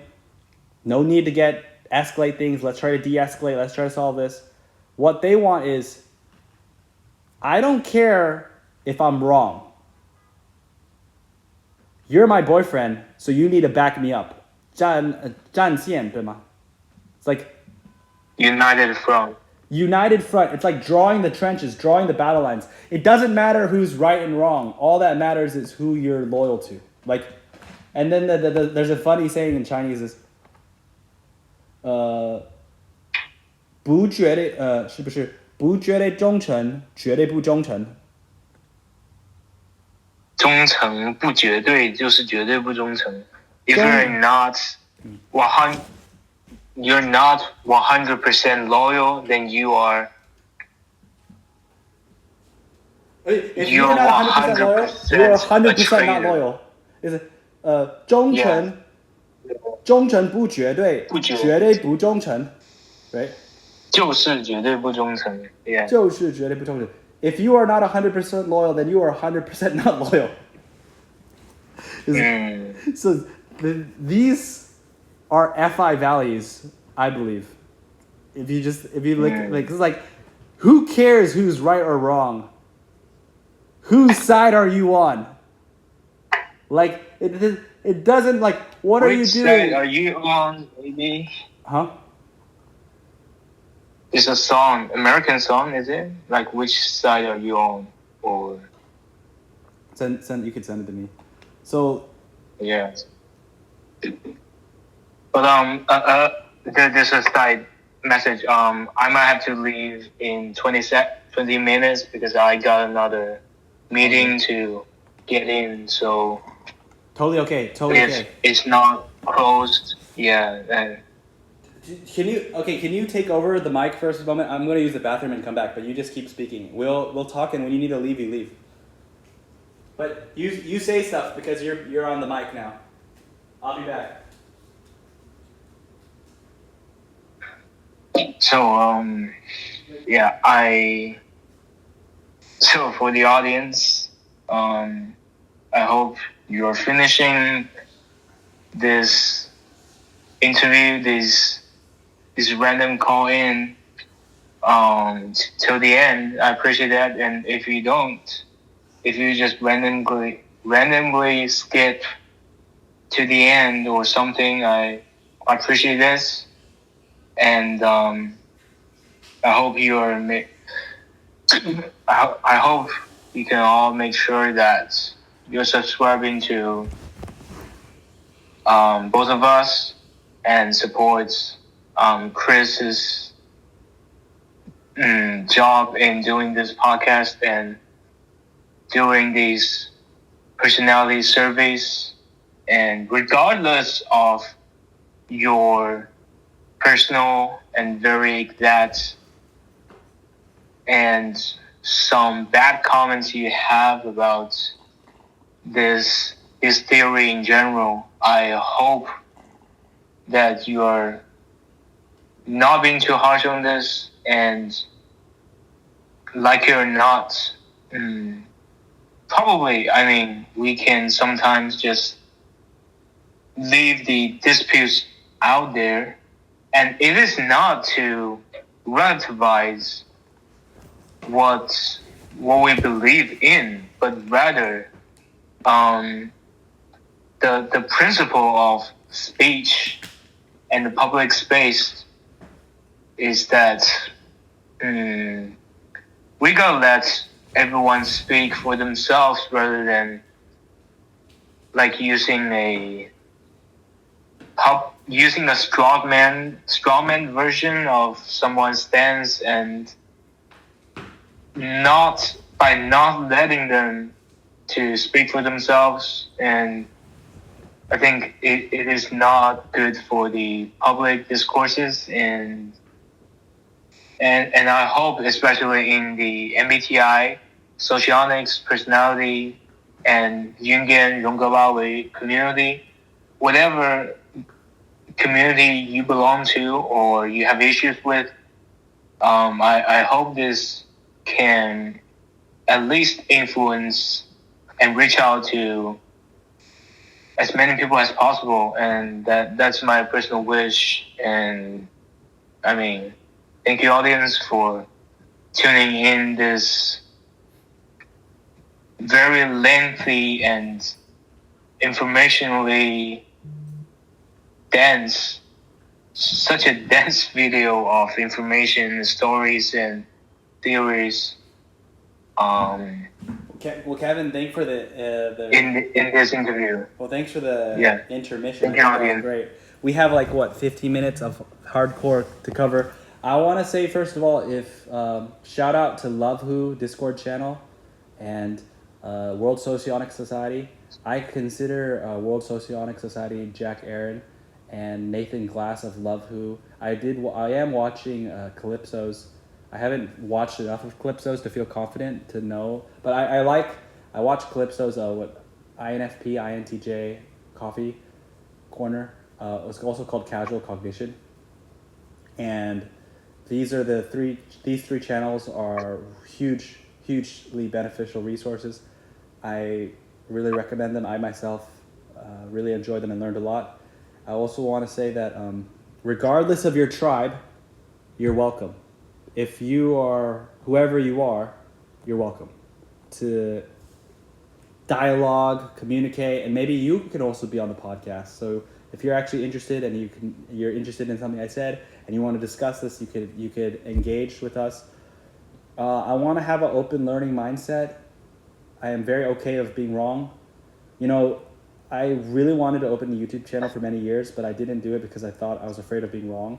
And now I'm like, you know what, whatever, let's just go, because you're never going to be right. You know, none of us are gods where we'll be like 100% right. So it's just like, just do it. Like Nathan and Jack and Calypso, like they kind of showed me that, hey, you know, even if you don't know all the answers, it's still beneficial to share what you do know. And I think that or what you believe or what you think or what you feel, like you don't know, it could help a person that you would least expect it. And okay, back on to the two topics. I want to go a little bit on ISTP and a little bit on so about the gay MAGA, it's like, this is an interesting strategy because it's like, are you going to be authentic to yourself? Because if you're authentic to yourself, you're like saying, I'm a intersection of two different tribes. So there are two tribes that are competing. Like China and America are two competing tribes, and I'm Chinese American, so I'm in the middle. What can end up happening is both sides just consider as, you're not loyal enough to us. You are a potential traitor because you have vested interest in the other group. Because you have interest in MAGA and you have interest in the LGBTQ community. So they might think of you as like, okay, well, I might use you, but they're not going to treat you as the same. They're going to treat you as different. Like you're an outsider on two different groups, creating your own group by trying to be honest and authentic, which I applaud anyone who does that to some degree, because being yourself is not easy. It's not easy for me. I don't think it's easy for anyone. And I think everyone in the MBTI and typology community, I am in preference of everyone treating each other a little bit better, because no one who's normal would look at typology. The only people who look at typology seriously are people who are struggling with a lot of things, whether they're intrapersonal problems or interpersonal problems. There have to be significant problems in these people's lives. Otherwise, it's not worth the effort to try to understand the typology. So I'm trying to encourage and participate in this, helping people both encourage self-discovery and encourage understanding of other people. So I think back to ISTP and the tribes is, I think ISTPs they're kind of anti-tribal. And that's what they think is not popular. So from their perspective, they think they're not popular. Their perspective, they think that they're saying things that would get them in trouble. And they're right. They're not popular if you look at specific tribes. But if you looked at the humankind as a percentage, I think the ISTP mindset is extremely popular. I think there are a lot of people who think and believe this way, but they just don't complain, don't vocalize, and they just focus on doing and not speaking. And they're more independent types. So it's kind of like the silent majority. They're there, but they don't like creating tribes.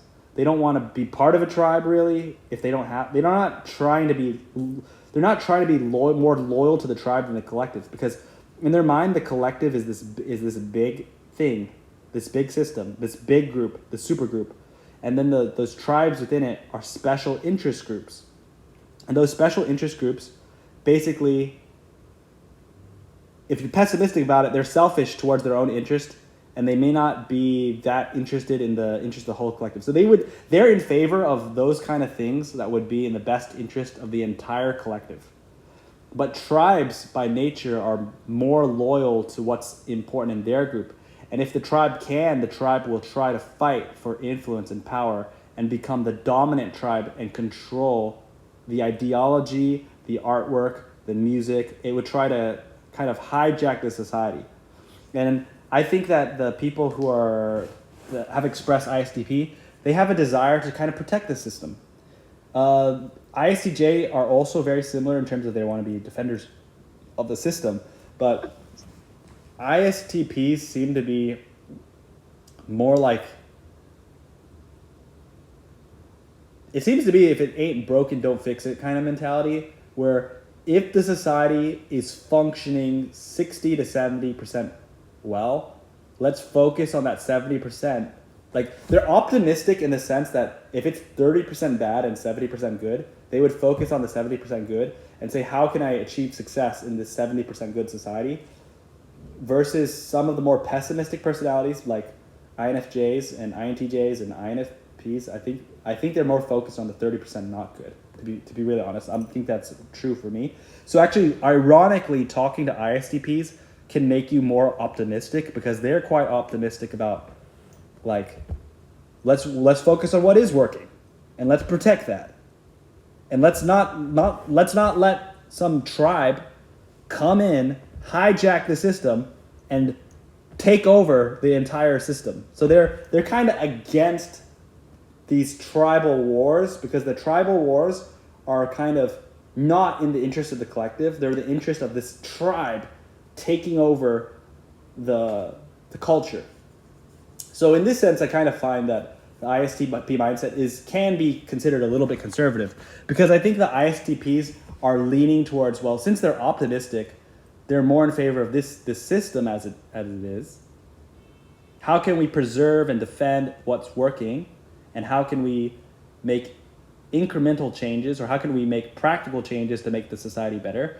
But let's not let any crazy religious movement, let crazy political ideology, or they don't want anything really big to just come in and try something that's completely untested. Because after all, they're S-type, they're sensors. So they're not a big believer in things that they cannot see and experience. Like SE needs to show me what works. Let's do what works. Let's not do things that have never been tried before, never been tested, have no data to validate it, which INFJs can do. INFJs can try things that have never been tried before, never validated before, and ENFPs also have this kind of idea. Because the ENFPs and INFJs are kind of like, well, it works in our heads, so it's going to work in this, let's try it. Versus ISTPs are like, I don't care if it works in your head. It needs to work in your head, and it also needs to work in reality. If it does not work in reality, we're trying, they're in favor of kind of a fact-checking things.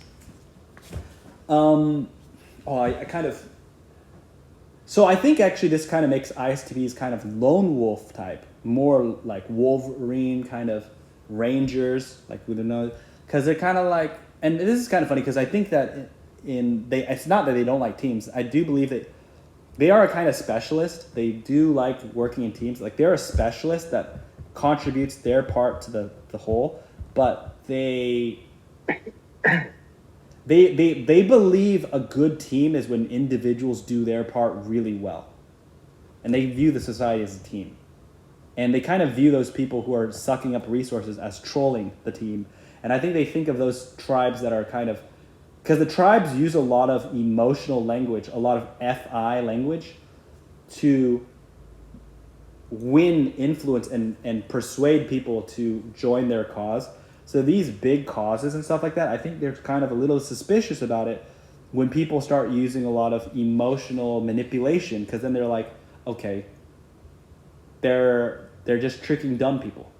They're tricking dumb people into following their path, and that's kind of like, guys, stop leaning in. Like they also think like, stop leaning in on these tribes or on these like ideologies, on this trying to make your life better. Work your ass off and make your life better. Wake up, people. So this is kind of my idea. I want to talk something about SC. Oh, Bill told me that it's really hard. Let's say someone says, "Oh, I've been through a divorce," and Bill's like, "Never been through a divorce." If someone said, "I'm going through a divorce," FE in a low situation and SE in a dominant position makes it hard for them to feel anything about this unless they themselves have personally experienced it. So when people come to him, he said, because he actually went through a divorce, he said, if someone came to me about a divorce before I was divorced, I wouldn't know what to say because I don't really feel anything about this.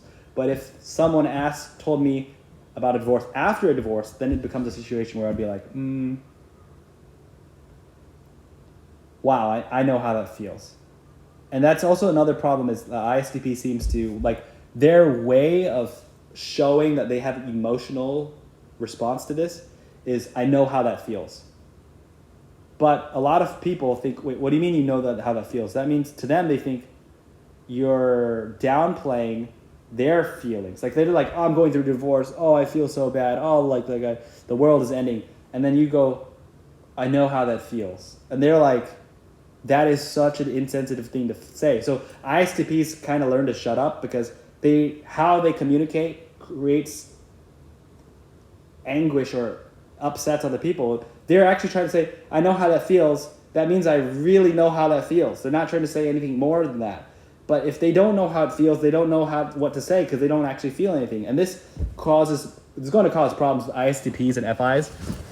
I have this problem as well, is because FIs are looking for that similarity and they're also looking for that intensity.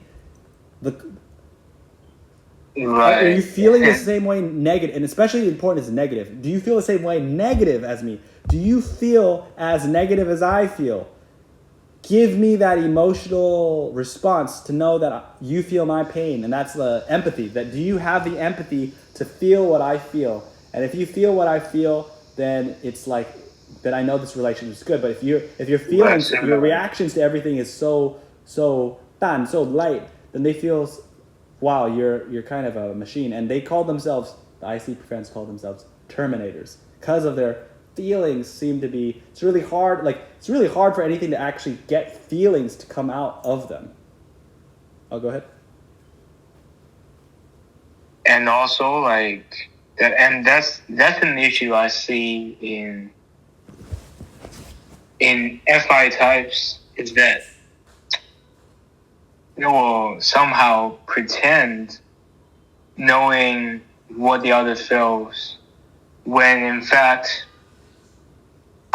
it is using their FI, very personal FI, to interpret what what their friends are, let's say, what they're thinking, what's in their mind, when oftentimes it's not even close to how they feel, or something those FI types say might even trigger them more intensely, and saying those things, they're not necessary. Like sometimes we probably should shut up. We should just mourn with those who mourn. Don't overact because you don't understand them. You just don't. And yeah, so I'm kind of in favor of. So I think that FI is tricking the FI users in this way of, like, they're having expectations on how other people should feel, because since they feel a way about something, they also kind of expect other people to feel a way about something. When that's kind of, and I used to be guilty a bit about this as well. FE sometimes has the problem of trying to actually influence other people's feelings, and FE in the second position means FI is also used quite a bit. So actually INFJs would actually be using FI more than one might realize. So when my mom is an ISTJ and she's not feeling the way I feel about something, I used to feel pain. Like, how can you not feel the way I feel? Which means it's a little controlling, because it's like, you're not, like, the way you feel is not right. Like, you should feel this way. You should feel that way. It's like, logical types piss people off because they're like, you should think this way, or you should think that way. Feeling types can piss people off by saying, you should feel this way, or you should feel that way. But a lot of the ST types, like ISTP and ISTJs, they seriously don't have feelings about a lot of things. So they're just like, you're telling me I should feel this way when I don't feel this way. That is extremely, like, what are you doing? Like, it's like not, it's so weird for them to feel a certain way. And I think FI users, for the maturity point for them, is to realize some people are gifted with that depth of feeling. FI users have that, and that exploration of feelings, whereas other people, like for me and others, we don't know what we feel. We don't feel that much. Where feelings are like blocked or something. They're not really, we know what we think, but where feelings might not be so clear to us. Sometimes we have no idea how am I feeling? How do I feel about this? Sometimes the feelings are delayed. Sometimes someone tells me something, or someone dies in my life, and I feel that feeling 5 years later. It's not like the response time had such a weird delay. I don't know. So sometimes the expectation is, hey, you should feel this way now, right now. If not, we've got problems. I think that is the problem when you start to say, hey, and I think when we should let people be, how you feel about something is not my choice. It's not my thing. It is rude for me to expect or push someone to feel or think a certain way.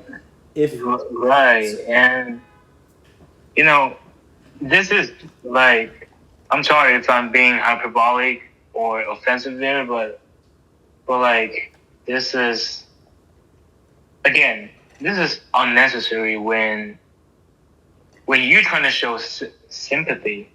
And actually, in Romans 12:15 through 16, it says like, and this is a very good principle. It says, rejoice with those who are joyful and weep with those who weep. Just live in peace with one another. Do not dream of extraordinary things. Just be humble and do not hold yourself as wise. And oftentimes in FI, I'm sorry, but in FI types, what's so commonly like observed is like pretending this is just at least we shall be cautious about accepting, having a very high expectation of others feeling the same way as we do. And that's my take and maybe reaffirmed conclusion on this. Yeah, I like the idea of like basically a healthy way. It's because we, oh, Kevin's pause. The way we feel and the way we think is very much something that's kind of not in our control.